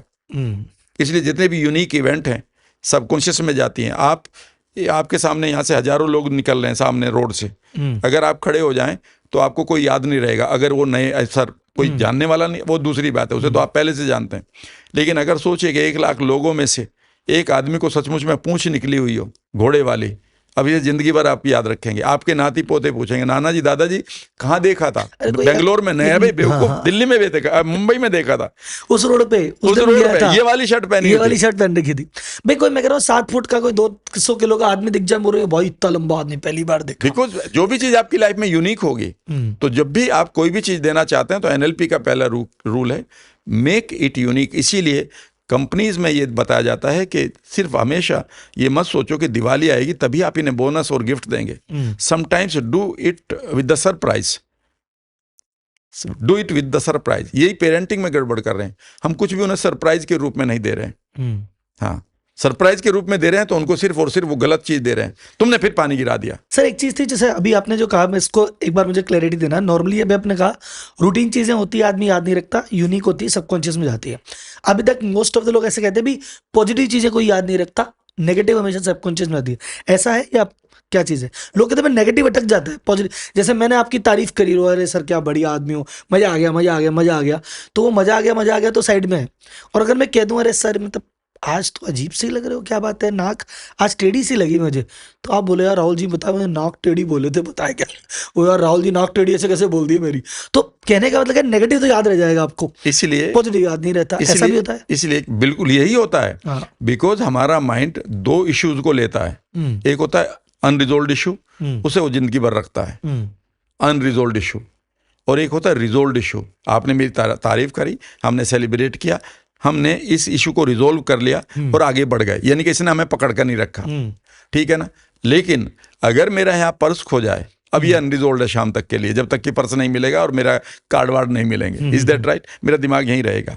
इसीलिए 10 साल पहले मुझे 10 बार किसी आदमी ने गले लगाया था, वो मैं बात भूल जाता हूँ, और लेकिन उसने एक थप्पड़ मारा था, वह मुझे अगले 10 साल याद रहेगा, 20 साल याद रहेगा, जिंदगी भर याद रहेगा। अनरिजोल्व है वो, अनरिजोल्व है। तो याद रखिएगा, आपका ब्रेन जितनी भी चीज़ों को अनरिजोल्व रखते हो आप, अनरिजोल्व, उसे यूनिक अगर वो बना दिया आपने, इसीलिए वो याद रखता है। इसीलिए बच्चे का जब हाथ गर्म तवे पर आता है वो जिंदगी भर याद रखता है, ठीक है ना। क्लियर है, ताकि ये याद रहे। सर इसमें एक चीज है, उसने थप्पड़ मारा वो अनरिजॉल्व याद है, लेकिन अभी मैंने उसको बुला के माफी मांग ली कि भाई यार गलती हो गई, तूने मारा मैंने मारा, माफ करते हैं, कोई बात नहीं, गले मिले, रो लिए, बोलिए, अब रिजॉल्व हो गया, अब नहीं याद रहेगा ना, अब गई बात। नहीं, वो याद रहेगा, लेकिन उसकी इंटेंसिटी से वो बच गया, वो बच गया। यानी कि पेनफुल मेमोरी जरूर है, जो मैं कहता हूँ, हम कई बार पेनफुल मेमोरी जब हटाते हैं, अब्यूज हटाते हैं, बिजनेसमैन के फेलियर्स को हटाते हैं, वो है उनको घटना एक लर्निंग की तरह याद रहती है, लेकिन वो कभी भी उसमें कोर्टिसोल नहीं निकालते, हार्ट बीट नहीं बढ़ती, मारने को मन नहीं करता, मरने को मन नहीं करता, यूनिक नहीं रही है, अब वो यूनिक नहीं रही, लेकिन वो मेमोरी है, यानी कि वो अब तंग नहीं कर रही, तंग नहीं करेगी, तंग नहीं कर रही। और सर पेरेंटिंग का जो भी अपन बात कर रहे थे, पेरेंटिंग में क्या इशू है कि पेरेंटिंग नेगेटिव ही ज्यादा करते हैं। जैसे मान लो बच्चा गलत कर रहा है तो उसको मुंह पे बोलते हैं, और जो वो नहीं है, अरे यार बच्चा हमारा अच्छा है, ऐसा भी नहीं है, तो वो आ गया तो उसके सामने चुप, कि बच्चे की तारीफ मुंह पे नहीं करेंगे मुंह पे तो सिर्फ बुराई करेंगे। तारीफ करनी होगी तो जब बच्चा नहीं है, पीठ पीछे कुछ कह दिया, अरे हमारा लड़का अच्छा तो है, ऐसा तो है, सामने नहीं करते, ये क्या चक्कर है। मैं आपसे एक सवाल पूछता हूँ, आपका बच्चा 6-8 महीने का, सबसे पूछता हूँ यहाँ पर, ठीक है ना, भले ही आवाज आए सब जवाब देंगे। हाँ। आपका बच्चा 6-8 महीने का है, ठीक है ना, वो आराम से खेल रहा है, आप अपने आई मीन वाइफ के साथ अपना काम कर रहे हो, कंप्यूटर पे काम कर रहे हो, माता जी के साथ बैठे हो, ठीक है ना, बच्चा खेल रहा है, ठीक है ना, नंबर 1 सिचुएशन, नंबर 1 आप अपना काम करें और बच्चा अचानक जोर से रोना शुरू कर देता है, आप गोद में कब उठाएंगे? जब वो आराम से आई मीन खेल रहा है, या जब रो रहा है? रो रहा है, रो रहा है ना, इसका मतलब है कि बच्चे को अगली बार आपकी गोद चाहिए तो क्या करना होगा? रोना पड़ेगा। तो भाई साहब, ये कंडीशनिंग किसने करी है? कभी आपने इसका सोचा? मैं आपको दूसरा सवाल बताता हूँ सर, आज मैं पेरेंटिंग के ऊपर आ गया ना, मैं पेरेंटिंग पर वो चीज़ सिखा सकता हूँ, दूसरी चीज़ बताता हूँ आपको, आपसे ही कहलवाऊंगा। यहाँ पर क्या करना चाहिए तो मैं अभी बताऊंगा, और ये पेरेंटिंग पर नहीं रहेगी, रिलेशनशिप पे भी रहेगी। और ये जो लीडरशिप है, रियल लीडरशिप वही थी कि वो बच्चा रो रहा है तब आ रहे हो, या जब वो खेल रहा था तब उसे रिवार्ड दे रहे हो? रिवार्ड कब दे रहे हो आप? और रिवार्ड का ही सिस्टम है सारा का सारा मोटिवेशन पर। दूसरा सवाल पूछता हूँ सर मैं, एक बच्चा है 1.5 साल का, 2 साल का, खेलने के लिए कह रहा, चाचू चलो खेलने चलते हैं, मामा चलो खेलने चलते हैं, पापा चलो खेलने चलते हैं, आप उसे एक पार्क में लेके जाते हो, सभी लोग जवाब देना, और अचानक वो खेल रहा है, कभी फुटबॉल यहाँ जाती है, कभी वो तितली पकड़ता है, कभी गिरता है, कभी घास को उखाड़ता है, ऐसे ही करते हैं ना बच्चे, और आप पीछे बैठे हुए बेंच पर, वो खेल रहा है और अचानक वो देखता है पीछे वहाँ बेंच खाली है, वहाँ कोई नहीं है, क्या वो अब खेलेगा? नहीं खेलेगा ना। खेल वही है, पार्क वही है, बॉल वही है, तितलियाँ वही है, घास वही है, सिचुएशन वही है, लेकिन एक चीज गायब है, और वो है सेफ्टी नेट। पीछे जो सेफ्टी नेट था उस बच्चे का, 2 साल के बच्चे का, वो खत्म हो गया, और वो देखेगा कहाँ है पापा, कहाँ है चाचा, कहाँ है मामा, अब वो खेल का मजा नहीं लेगा। याद रखिएगा, हमारे पेरेंट्स ने, हमारे आजकल के पेरेंटिंग ने इतना सत्यानाश कर रखा है, मैं बिल्कुल दिल खोल, मैं भी उनमें से एक रहा हूं, ये तो बाद में ही तो सीखा भाई, जो सीखा वही तो कर रहे हैं हमने, जो पिताजी से देखा वो हम कर रहे हैं, पिताजी ने दादाजी देखा था वो कर रहे थे गलत, तो we are no more safety net. आपके टीचर ये कह रही है तुमसे कुछ नहीं होगा, पेरेंट्स टीचर में पीटीएम में बुला के लाइएगा अपने, भाई साहब पेरेंट टीचर मीटिंग में पेरेंट्स को हार्ट अटैक आने लगे हैं लोगों को, कि भाई साहब आज फिर सुननी पड़ेगी, इसकी गालियां मुझे सुननी पड़ेगी। उस बच्चे को लगता है मेरे यहाँ भी safety net, nobody likes me here. उसके बाद वो ड्राइंग रूम में आता है, वहाँ उसकी कॉपी चेक होती है, तुमने ये क्यों करा, तुमने ये क्यों करा, तुमने ये क्यों करा। जीवन में वहाँ पर भी सेफ्टी नेट खत्म है, इसीलिए वो मॉल में जाता है, इसीलिए वो अपना पिक्चरों में जाता है, इसीलिए वो किसी तरह से अपने वहाँ जाता है जहाँ पर उसका सेफ्टी नेट है। याद रखिएगा, पहला काम है सेफ्टी नेट दीजिए अपने बच्चों को। जब सारी दुनिया ये कहे कि तुमसे कुछ नहीं कर सकते, उसे कहोगे बेटा यहाँ आओ, गले लग, ये दुनिया पागल है, बेवकूफ़ है, तू सब कुछ करेगा और देखो ऐसे करेगा। बस उसमें एक पिग्मेलियन पेरेंटिंग आती है, पिग्मेलियन पेरेंटिंग या पिग्मेलियन थ्योरी आती है जो लीडरशिप की आती है। उसमें सिर्फ ये करना होता है कि ऐसे करना है, ये नहीं कहना कि तुमसे नहीं होगा। रास्ता बताओ, उसको कमी क्यों बता रहे हो, रास्ता बताओ, और उसके सेफ्टी नेट बने रहिएगा। जीवन में जब भी आप किसी के भी सेफ्टी नेट आई मीन नहीं होंगे, वो आदमी रिश्ते से निकल जाएगा, चाहे बीबी हो, चाहे पेरेंट्स हो, चाहे बच्चा हो, क्यों रहेगा जब आप सेफ्टी नेट नहीं है उसके। सर अभी एक आपकी बात से मुझे एक कहानी याद आई बहुत जोरदार वाली, मैं 1 मिनट सुना देता हूँ। तो बोले एक बार क्या जंगल में इलेक्शन हुआ, तो जंगल का राजा शेर, वो अत्याचारी परेशान कर रहा, कभी भी किसी को उठा के खाए मारे, तो बोले अब की बार इसको राजा ही नहीं रखते, नखरे ज़्यादा करता है। तो जंगल में सबने बना लिया, इलेक्शन हुआ, बोले यार अब की बार राजा को नहीं बनाएंगे। तो राजा का इलेक्शन हुआ, बंदर को खड़ा कर दिया, सबने वोट बंदर को दे दिए, तो बंदर जंगल का राजा बैठ जाके पेड़ पे। अब शेर तो शेर है भाई, सब राजा नहीं है तो क्या, शेर तो ही उठा के भाई हिरण का बच्चा ले गया। वो हिरण और सारी जनता की राजा साहब, वो शेर ने क्या कर दिया, फैसला न्याय करो। बोले रुको। तो वो नीचे एक डाल पे था, वो डाल पे ऊपर वाली डाल पे चढ़ा, फिर नीचे उतरा, लेफ्ट गया, ऊपर गया, नीचे उतरा, ये गया। तो वो देख रहे 10-15 दिन से कि भाई साहब आप ऊपर चढ़ जाते हो, नीचे उतर जाते हो, इधर जाते हो, इधर जाते हो, क्या। बोले यार प्रयास तो कर ही रहा हूँ, अब मेरे हाथ में यही है, अब जो आएगा कि नहीं आएगा मैं क्या करूँ उसमें। तो कहा भाई तेरे प्रयास का क्या करें हम, रिलेवेंट काम तो कर ले, तू जाके उससे बात कर लेके। तो बोला नहीं वो तो नहीं होता मेरे से, प्रयास में कमी हो तो बताओ। प्रयास में कोई कमी नहीं है, ट्रेन तो बदल ही रहा हूँ। शाम को बीबी कहेगी हाँ जी प्रयास तो कर रहे, अब चुप हो जाएगी। ससुराल वालों को भी कहेगा प्रयास तो कर रहा हूँ, भाई को भी कहेगा छोटे प्रयास कर, पिताजी को भी कहूँगा प्रयास कर रहा हूँ। तो सर जो बिजनेसमैन अभी सुन रहा है राइट नाउ, पहला एक्शन क्या ले पॉडकास्ट खत्म होते ही, to grow his business 10x? Sir simple सी बात है, पहला एक्शन ले लॉ ऑफ एम्प्टीनेस, दूसरा है लॉ ऑफ क्वालिफिकेशन, तीसरा है लॉ ऑफ इंटेंशन, चौथा है लॉ ऑफ इंटेंसिटी। एक एक को पढ़ा दूंगा, बता सकता हूँ एक एक मिनट में। बताइए प्लीज। पहली चीज है सर, आप अगर कहीं इस लेवल से ऊपर उठना चाहते हैं तो पहला है लॉ ऑफ एम्प्टीनेस, खालीपन का नियम। आप सबसे पहले अपने उन बिलीफ को म्यूट करिए जो आपके बारे में, खुद के बारे में पड़े हैं। उन इमेजेस को हटाइए जो फेलियर के रूप में पड़ी हैं। उन हादसों को हटाइए जो आपके पास पड़े हुए हैं। उन इवन चाइल्डहुड ट्रॉमाज को देखिए, कोई वो तो नहीं रोक रहा है, पता नहीं कहाँ से आपको रोक रहा है कोई। यहाँ पर NLP न्यूरोप्लास्टिसिटी का कोई भी ट्रेनर आपके काम कर देगा। जब तक नहीं कर रहा कोई बात नहीं, आप इमेजिन करें कि आपके सामने फ्यूचर है, यहाँ प्रेजेंट में आप खड़े हैं, पास्ट आपका पीछे है, और पास्ट आपको मानो कोई रोक रहा है तो इमेजिन करें कि आपके हाथ में एक सीजर्स है, उसको आप धागे को काट कर आगे बढ़ें। कम से कम 20 बार चुपचाप बैठे हुए इमेजिन करें कि आप फ्यूचर की तरफ, आगे की तरफ बढ़ रहे हैं। हम फ्रीडम ही नहीं ले पाते अपने पास से। काल का भूत चढ़ा रहता है हमारे ऊपर, भूत काल, काल का भूत, ठीक है ना। और भव इष्ट कभी होता नहीं, घटित होना मन चाहा, क्योंकि काल का भूत उसे नहीं होने देता, वो भूत लेके चलता है हमें। जब लोग कहते हैं ना कि मैं अपने वर्तमान प्रेजेंट को जी रहा हूं, मैं कहता हूँ ये प्रेजेंट नहीं है आपका, ये प्रीसेंट है, पहले से भेजा हुआ प्रीसेंट है, जिसको आप प्रेजेंट कहते हैं। जो कल तुम्हारे डर थे वही आज डर हैं, जो कल तुम्हारे बहाने थे वही आज हैं, कल जो तुम्हारी पहचान थी वही आज है। पहले इससे खाली करो अपने आप को।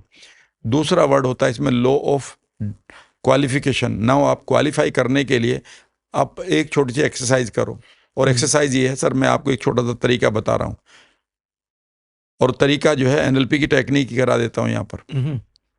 जब मैं कई बार लोगों से पूछिएगा, या यहाँ पर जितने भी लोग बैठे हैं, think of the rich people, think of the progressive people, think of the wealthy people, जिनको आप जानते हैं, और आंख बंद करके उनकी पिक्चर्स को देखो। एकदम से कहेगा हाँ जी दिखाई दे रहा, कलर भी दिखाई देगा चेहरे का, कैसे बात करता है, कैसे घूमता है, कैसे प्राइम मिनिस्टर को वो रिवार्ड ले रहा है, सब दिखाई दे रहा। फिर मैं कहता हूँ थिंक ऑफ योर सेल्फ, अपनी इमेज को देखना अपने सबकॉन्शियस में। और लोग कहते हैं सर अपनी इमेज नहीं आ रही, या आ रही तो वैसी नहीं है जैसी उसकी थी, डल आती है, हल्की डल आ रही है, तो इसका या वो वही दूर आ रही है, छोटी आ रही है, डल आ रही है, इनकंसिस्टेंट है। तो मैं उनसे कहता हूं कि इसका मतलब यह है कि आपके सबकॉन्शियस में आपने जहां रिच लोगों को बैठा रखा है, आप वहां पर नहीं है। Very good. कभी आपने सोचा? पहला रूल है, वो लोग हैं, हम वो तो वो लोग हैं। अरे उनकी क्या होड़ यार भाई साहब, वो तो वो है। पहला रूल अगर मैं कराता हूं तो वो ये है, जय मुझे किसी का कैंसर को हील करने की बात करनी हो, या डिप्रेशन को, मैं कहता हूं पहले क्वालिफाई करिए। तो मैं इसको क्वालिफाई कैसे कराता हूं, याद रखिएगा। एक छोटा सा एग्जांपल देता हूं। मैं कई बार पार्टिसिपेंट से पूछता हूं, जब बिलीफ को चेंज करवाता हूं मैं इंस्टेंटली, एक बिलीफ को टक से बदल गया आपका जो बिलीफ था, तो मैं धीरे से पूछता हूं कि भाई यहाँ पर करीब 200 लोग बैठे हैं, 400 लोग बैठे हैं, मैं आपसे एक सिंपली पूछूंगा एक सवाल ये है कि एक दिन में, पूरा दिन आपके पास 24 घंटे हैं, वो अब शुरू हो जाते हैं। अब इस मान लेते 4 बज रहे, कल शाम के 4 बजे तक एक 24 घंटों में आप 1 करोड़ कमाना आसान है, या 6 जोड़ी कपड़े धोना, दोनों में से क्या आसान है? तो अक्सर लोग, एक आध कह देता है नहीं जी 1 करोड़, मैं कहा तुम कमा लो, 4 बजे तक मैं यहीं हूँ। क्या कहता है, नहीं सर वो 6 जोड़ी कपड़े धो लूंगा, आराम से धो लोगे? हाँ जी। मैंने कहा यही सवाल आप अंबानी के बेटे से पूछना, वो ये कहेगा मैं 1 करोड़ कमा लूंगा, 1 करोड़ पर तो मैं फोन भी नहीं उठाऊंगा। तो सवाल ये है नहीं है कि आप 6 जोड़ी कपड़े मुश्किल है या आसान है, 1 करोड़ आसान है या मुश्किल है। सवाल ये है कि आप कौन है, नंबर 1, नंबर 2 आप कहाँ पर हैं। यानी कि आपकी जो सेल्फ इमेज है, आपके जो बिलीफ इंटरनल वर्ल्ड के, वो क्या है और आप किस जगह पर प्लेस्ड हैं। अगर आप तेंदुलकर भी हैं और आप एक ऐसे खेत में मैं खड़ा कर दूं जहाँ पानी भरा हुआ है किसान का, और मैं कहूँ लगाओ जी चक्का, मैं बॉलिंग करूंगा, नहीं कर पाएंगे। उनका सही जगह पर होना जरूरी है। इसका मतलब है कि 2 चीज़ों को। तो दूसरी चीज़ है कि आप अपनी सेल्फ इमेज को ठीक करें। वो कहता है कैसे करूं? फिर मैं कहता हूं कि वो जो आदमी है ना, इमेजिन करो कि आपके हाथ में एक नोब है, इस नोब को आप घुमा रहे हो, और वो जो आदमी, जो आपके रिच लोग हैं, इनके बीच में जगह बनाओ और यहाँ पर आप देखो, और इसे कम से कम आप अगले 3-4 घंटे तक फिक्स करो, फील करो, इमेजिन करो कि इनकी, अगर ये मूव कर रहे हैं, ये पार्टी कर रहे हैं, तो इनके बीच में आपकी भी इमेज है। इसके लिए कंधे सीधे रहने होंगे, नहीं तो आपको यकीन ही नहीं होगा कि मैं हूँ ये। आपके सबकॉन्शियस का पहले यकीन करना जरूरी है कि मैं इस काम को कर लूँगा, नहीं तो कॉन्शियस माइंड तो आपको एक्सक्यूजेज देता रहेगा। ये दूसरा काम है सर। तीसरा काम है इंटेंशन को रखना। इंटेंशन का मतलब है कि अब मैं गोल बना रहा हूँ कि मुझे इस दुकान को डबल करना है, अब मुझे इतने पैसे कमाने, अब मुझे ये बीमारी ठीक करनी है, अब मुझे अपना टॉप करना है स्कूल की क्लास को, ठीक है ना, इंटेंशन रख दी, लेकिन ये इंटेंशन यूजलेस है, ये सबके पास है। यहाँ पर मैं आपको एक कहानी सुनाता हूँ राहुल भाई। ये 2010 या 9 की बात है। कैलिफोर्निया में एक इंस्टीट्यूट है न्यूरोल साइंस का, उसका नाम है heart math institute. Heart math, math वही गणित वाला, तो पूरा वर्ड है हार्ट मैथ इंस्टीट्यूट, पॉपुलर है ये। वहाँ पर न्यूरो साइंस के बहुत सारे एक्सपेरिमेंट होते हैं। वहाँ पर एक डॉक्टर है, उनका नाम है ग्लेन रीन। उन्होंने 2009 या 10 में एक एक्सपेरिमेंट किया, जिसके बारे में आप कभी देख सकते हो। उन्होंने 10 हीलर लिए, 10 हीलर्स। उनके हाथ में एक बीकर में, एक बोतल में ह्यूमन डीएनए रख दिया, ठीक है ना। और ह्यूमन डीएनए की खास बात ये होती है, वो बहुत स्टेबल होता है। और उन हीलर से कहा है कि अब आप एक इंटेंसिटी क्रिएट करिए कि आप बहुत अच्छे हैं, आप फॉरगिव कर रहे हैं, आप आगे बढ़ना चाहते हैं और जीवन में आप लोगों की सेवा करना चाहते हैं, आप करोड़पति बनना चाहते हैं, अच्छी अच्छी फीलिंग क्रिएट करिए। सब हीलर थे वो, क्योंकि वो न्यूरो साइंस के। उन्होंने वही 180 सेकंड काम किया। उन्होंने कहा डन, ओके। उनके बीकर को भेजा गया ये देखने के लिए कि क्या इनके इस डीएनए में कोई फ़र्क पड़ा। कोई फ़र्क नहीं पड़ा। उन्होंने फिर कहा कि अब दोबारा आइए। दोबारा उन्होंने उनके हाथ में बीकर रखा, वही डीएनए रखा, और इस बार उन्होंने जो स्टेटमेंट था वो बदला। उन्होंने कहा कि इस बार आप इमेजिन करिए कि आपके पास अच्छी वही खूबसूरत इमोशंस हैं, फॉरगिवनेस की, अबंडेंस की, ग्रेटिट्यूड की, पॉजिटिविटी की, कुछ करना है जीवन में इसकी। और साथ साथ आप इमेजिन करिए, एक इंटेंशन भी क्रिएट करिए कि आपका डीएनए घूम रहा है, आइदर क्लॉकवाइज और एंटी क्लॉकवाइज। और 3 मिनट के बाद जब उनके डीएनए को दोबारा चेक किया तो पाया गया कि every DNA was had moved up to 35 degree. 35 degree तक हो चुका था वो। उन्होंने फिर तीसरी बार किया कि उन्होंने कहा कि अब आप एक काम करेंगे, अपने हाथ में ये बीकर लेंगे, डीएनए इसमें आ गया है, और इस बार आप कोई इंटेंसिटी, फीलिंग, इमोशन नहीं रखेंगे, और सिर्फ एक इंटेंशन रखेंगे कि आपका डीएनए घूमे। चाहे आप अफर्मेशन से कह दो, चाहे सोच लो, लेकिन कुछ नहीं, मतलब आप न्यूट्रल रहेंगे। तो उन्होंने सोचा कि मानो उनका घूम रहा है, या फिर बोलते रहे my DNA is moving, my DNA is moving. और 3 मिनट के बाद चेक किया तो पाया गया कि इसमें कोई बदलाव नहीं था। यहाँ पर आपको बहुत सारे ऐसे लोग मिलेंगे, वो कहते हैं यार मैं इतना भला आदमी हूँ, मुझे तो ईश्वर ने कुछ दिया नहीं, हमेशा तंगी रहा हूँ, प्रेमचंद की कहानियों का नायक की तरह, या बलराज साहनी की पुरानी फिल्मों की तरह, ठीक है ना भैया। इसीलिए रहे कि आपकी इमोशन बहुत अच्छी थी, आप लोगों को फॉरगिवनेस में भी जी रहे थे, आप ग्रेटिट्यूड में भी जी रहे थे, पर आपने कभी इंटेंशन क्रिएट नहीं करी कि आप अमीर भी बने। क्योंकि अमीरी के लिए आपके हो सकता है माता पिता, दादा नाना ने, या उस गांव वालों ने, अमीर खराब होते हैं पहले से ही एक वहां पर कूड़ा डाला हुआ हो, और आपने वो खाली ना किया हो, जो लॉ ऑफ एम्प्टीनेस है। विल पावर नाम की कुछ चीज होती है नहीं, सर ना? नहीं, मैं इसे प्रूव करता हूँ कई बार। मैं कहता हूँ कि मान लेते हैं मैं सिगरेट नहीं पीता हूँ और आप मुझे मोटिवेट कर रहे हैं, राम सर सिगरेट पियो पियो पियो, मैं मना कर दूंगा। लेकिन अगर मैं 40 सिगरेट रोज पीता हूँ और मैं आदी हो चुका हूँ इसका, और अब आप मुझे कह रहे हैं राम सर आज से आप विल पावर लगाओ, सिगरेट नहीं पिएंगे, इस समय मैं घंटा भर हो गया, 2 घंटा हो गया, इस समय मैं किस चीज से गुजर रहा हूँ? बेचैनी से, पेन से गुजर रहा हूँ। और जीवन में याद रखिएगा, ह्यूमन ब्रेन इस तरह से बना है कि वो किसी भी पेन को अवॉइड करने के लिए कुछ भी करने को तैयार है। क्योंकि मुझे सिगरेट पीने से प्लेजर आता था, वो आपने उसको काट दिया। इसलिए माइंड की प्रोग्रामिंग की जाती है। प्रोग्रामिंग नहीं करेंगे जब तक वो परेशान करता ही रहेगा। 2 साल के अंदर रिटर्न हो जाते हैं अधिकांश स्मोकर्स। सर एक और चीज़ है, जैसे कहते हैं ना अफर्मेशन किया कई लोगों ने, जैसे मैं एक बात करता हूँ अफर्मेशन मैनिफेस्टेशन एनएलपी पे, कि विराट कोहली कह रहा है मैं विजुलाइज करता था कि मैं ऐसे मैदान में खड़ा हूँ, बॉल आ रही है, मैं मार रहा हूँ। तो ऐसे विजुलाइज तो टीम के 11 खिलाड़ी और भी करते होंगे, किसी ने बताया होगा। उसका वर्क करता है, किसी और का वर्क नहीं करता। तो क्या एनएलपी ऐसा कुछ होता है ना भी कुछ चीज़ों, कुछ लोगों पे काम करती है, कुछ पे नहीं करती, या कुछ लोग कहते हैं ना भाई डेस्टिनी है, ये तो यार सचिन तो पैदा हुआ है इस चीज़ के लिए, भी तो करेगा ही, अब बाकी सब कितना थोड़ी कर पाएंगे, या लता जी जैसा गाना थोड़ी हर कोई गा पाएगा। ऐसा कुछ नहीं होता, फेट नहीं होता है, इनकी कुछ स्पेशल चीज़ होती है, फेट भी होता है। मैं सब कब कह रहा हूँ कि आप विराट कोहली जैसे ही सब लोग बनेंगे, वो महेंद्र सिंह धोनी भी तो बन सकते हैं, हाँ, वो अजीत अगरकर भी तो बन सकते हैं, हाँ, वो सानिया मिर्जा भी तो बन सकते हैं। जिसका जितनी इंटेंसिटी है, इंटेंशन था, वैसा सवाल बन यह है सकता कि आपने इंटेंसिटी कितनी स्ट्रांग रखी है किसी भी को काम को करने की, या उसकी वो वैल्यूज में, आपके डीप वैल्यूज में है भी ये नहीं है। फिर हर एक आदमी का ये थोड़ा है कि हर आदमी की डीप वैल्यूज पड़ी होती हैं।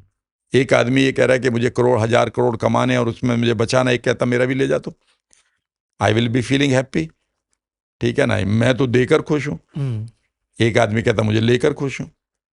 सबका अपना ये अपना तो अलग अलग है। खड़क सिंह का घोड़ा जो पुरानी एक स्टोरी है, ठीक है ना।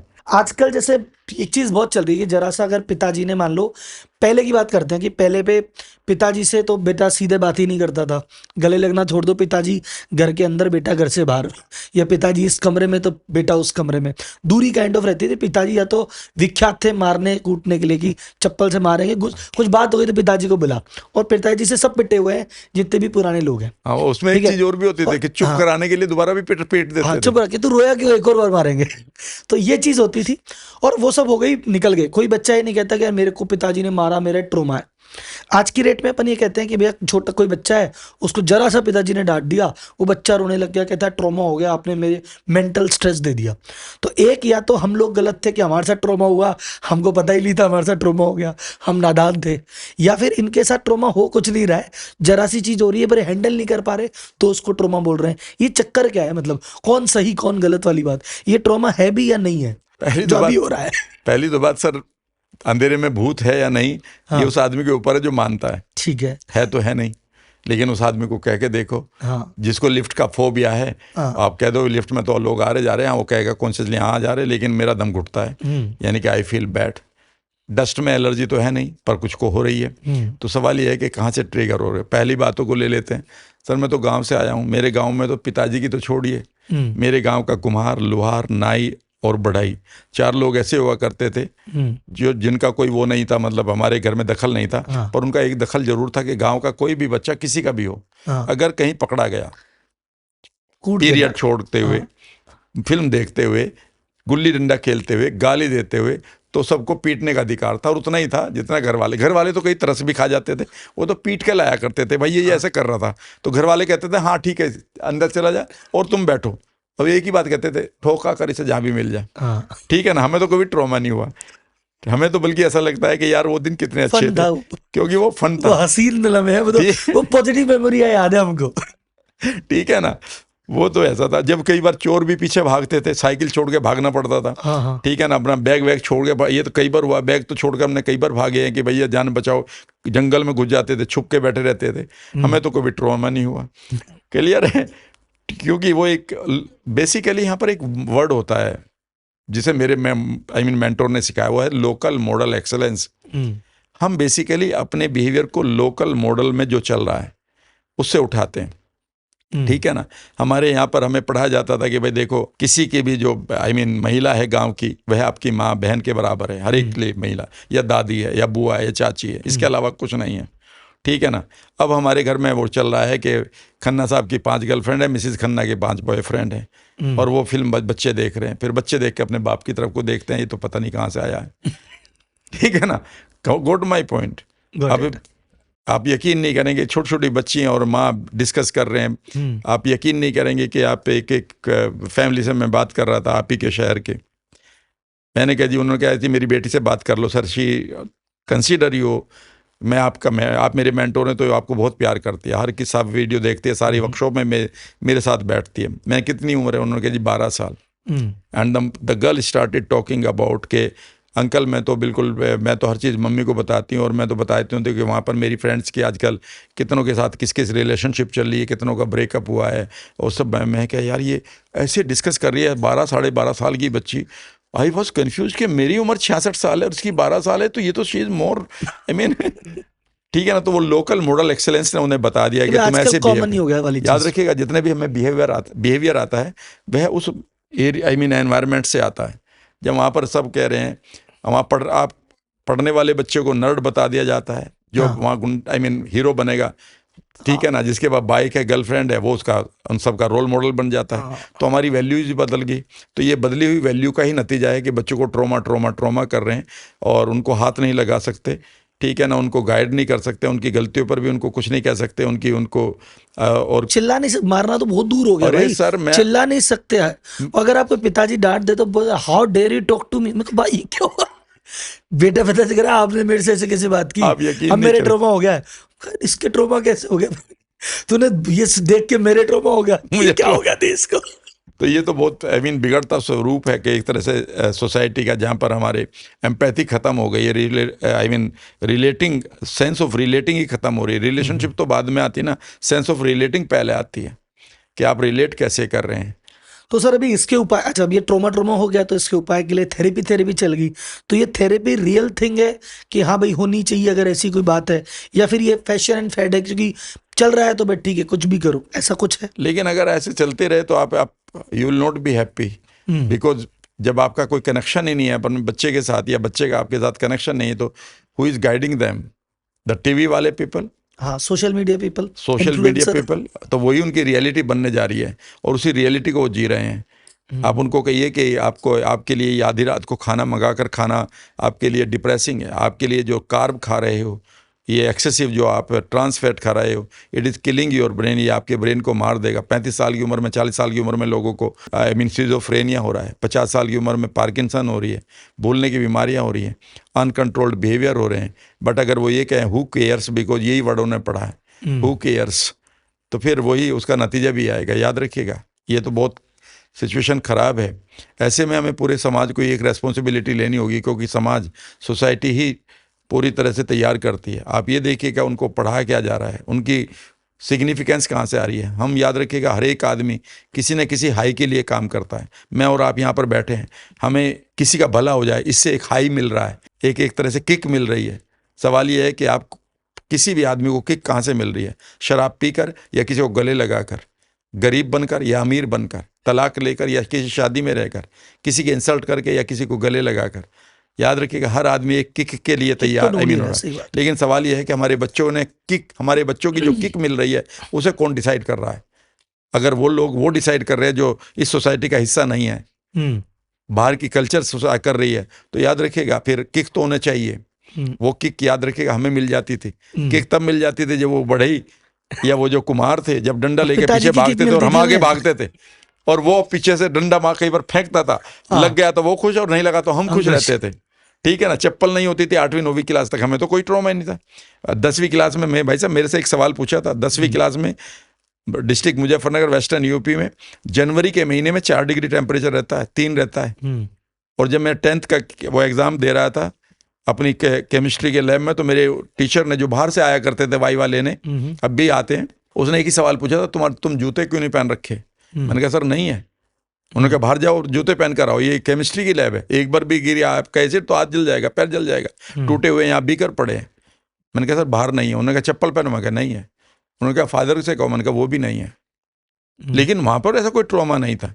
फादर को खोने का ट्रॉमा अलग था, लेकिन ये ट्रॉमा नहीं था कि हम किसको दे रहे हैं, because we got immune to it. तो जितनी आप इम्यूनिटी बढ़ा देंगे उतना ही तो बढ़िया है। आप एक एक बैक्टीरिया के लिए आपने इम्यूनिटी खत्म कर दी, तो वो तो बैक्टीरिया कभी भी मार देगा आपको, कहाँ तक आप बाहर से खाएंगे। तो हमें बच्चों को इम्यूनिटी स्ट्रॉन्ग करनी चाहिए, उनको हर चीज़ का पता होना चाहिए कि उनको ये भी इस तरह भी जीना है। अगर ठीक है सर, इसमें एक चीज़ है, जैसे अपन ने कहा कि बच्चों को अप्रिशिएट करना चाहिए, प्रमोट करना चाहिए, लेकिन ज़्यादा सुविधाएं भी तो नहीं देनी चाहिए, या क्या उसका बैलेंस कैसा होना चाहिए? याद रखिएगा, जो भी आप उसको रिवार्ड की तरह देंगे वो सुविधाएं मत कहिएगा। अगर उसने सचमुच में कोई काम किया है, मैं हमेशा ये कहता हूं कि अगर आपके बच्चे ने कोई अच्छा बिहेवियर जिसको आप अडोप्ट करवा रहे हो किया है, आप घर पहुंचे शाम को और आप एकदम से कहें बच्चे से, अबे शाम को तू ब्रश किया कर, बच्चा कह देगा आप करते हो क्या? लेकिन अगर आपने, ठीक है ना, अगर आपका बच्चा सुबह ब्रश कर रहा है, अब आप उसे रिवार्ड दीजिएगा। सुख सुविधाओं की बात नहीं कर रहा हूं। और एकदम से कहेगा, मान लेता हूं उसका नाम राजू है, अरे राजू यू लुक वंडरफुल, देखिए आपके दांत कितने बढ़िया लगते हैं, स्माइल देखो राजू की। और मैं चाहता हूं शाम को भी मैं देखना चाहता हूं। अब आप देख लीजिएगा, शाम को वो आपको ब्रश लेके दिखाएगा, टूथपेस्ट उठाएगा, और कई बार आपके सामने से निकलेगा ऐसे झूठ मूठ करते हुए, ताकि आप देखें। ये राइट टाइम है इस चीज़ को रीइंफोर्स करने का NLP में।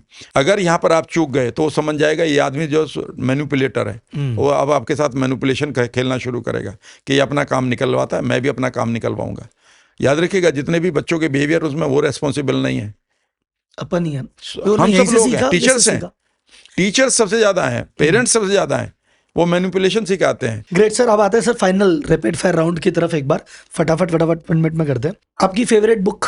आजकल जो फेवरेट बुक है उसका नाम है ईट टू डिफीट डिजीजेज, जिसमें मैं स्टेम सेल, डीएनए प्रोटेक्शन और एंजियोजेनेसिस को पढ़ रहा हूँ। इससे पहले मेरी गट एंड माइंड के ऊपर थी। अदरवाइज मेरी फेवरेट बुक्स में से सबसे ऊपर गीता ही है। Favourite movie? I usually don't watch, but लेकिन जो बचपन में मूवी देखी है 2-3 उनका काफ़ी इम्पैक्ट है, उस वो है मदर इंडिया एंड वक्त। एक चीज जो हर इंडियन को करनी चाहिए, विजुअलाइजेशन प्रॉपरली। एक चीज जो हर इंडियन को करनी अभी बंद कर देनी चाहिए, self internal negative talks. One message to parents. They must understand the empathy. They should experience what is happening in their children's life. One message to students. अगले 5 साल खूब मेहनत करो, 40 साल और 2 जनरेशन बन जाएगी। अगले साल 5 साल खूब मजा लो, अगले 40 साल बर्बाद है और 2 जनरेशन भी अनसर्टेन रहेंगी। आपका अल्टीमेट ड्रीम या मिशन क्या है लाइफ का अभी? कुछ और लाइफ्स को पॉजिटिवली इम्पैक्ट करना, वो एक है या 100 है, जान माननी। तो thank you Ram Verma ji for the amazing podcast. देखो बहुत सारे ऑडियंस ने बहुत कुछ सीखा होगा, पर ऑडियंस के बेhalf पे मैं गारंटी देता हूँ मैंने बहुत कुछ सीखा है, और मैं जाके बहुत कुछ इसको डायरी में लिख के अपने बिजनेस में, जीवन में, लाइफ में इंप्लीमेंट करने वाला हूँ। और सर अभी भी बहुत सारी ऐसी चीज़ें हैं, मैनिफेस्टेशन है, अफर्मेशन है, विजुअलाइजेशन है, इसको करने की प्रोसेस है, इस पे इतने सारे डाउट हैं और मेरे इतने सारे सवाल हैं। अपन पिछले 2-2.5 घंटे से तो बैठे हैं और मुझे लग रहा है कि ये 5 घंटे और लग जाएंगे। तो अब की बार इस पॉडकास्ट को यहीं विराम देते हैं, लेकिन अगली बार मैनिफेस्टेशन को लेके ऑडियंस से एक रिक्वेस्ट है, भाई साहब आपको अगर सर के साथ एक पॉडकास्ट और चाहिए, मैनिफेस्टेशन के बारे में और चीज़ें जाननी है, तो मुझे कमेंट बॉक्स में डालिए। अगर 1000-5000 कमेंट कंप्लीट होते हैं तो एक अगला पॉडकास्ट में सर के साथ जरूर स्पेशली जाके करूंगा, और आपके जितने भी सवाल हैं वो भी डालिए, उनका जवाब भी अगले पॉडकास्ट में आपको मिलेगा। तो ठीक है सर, एक वादे के साथ कि अगले पॉडकास्ट में फिर मिलेंगे। आज अपन जो जर्नी है उसको थोड़ा सा विराम देते हैं। Thank you very much. Thank you.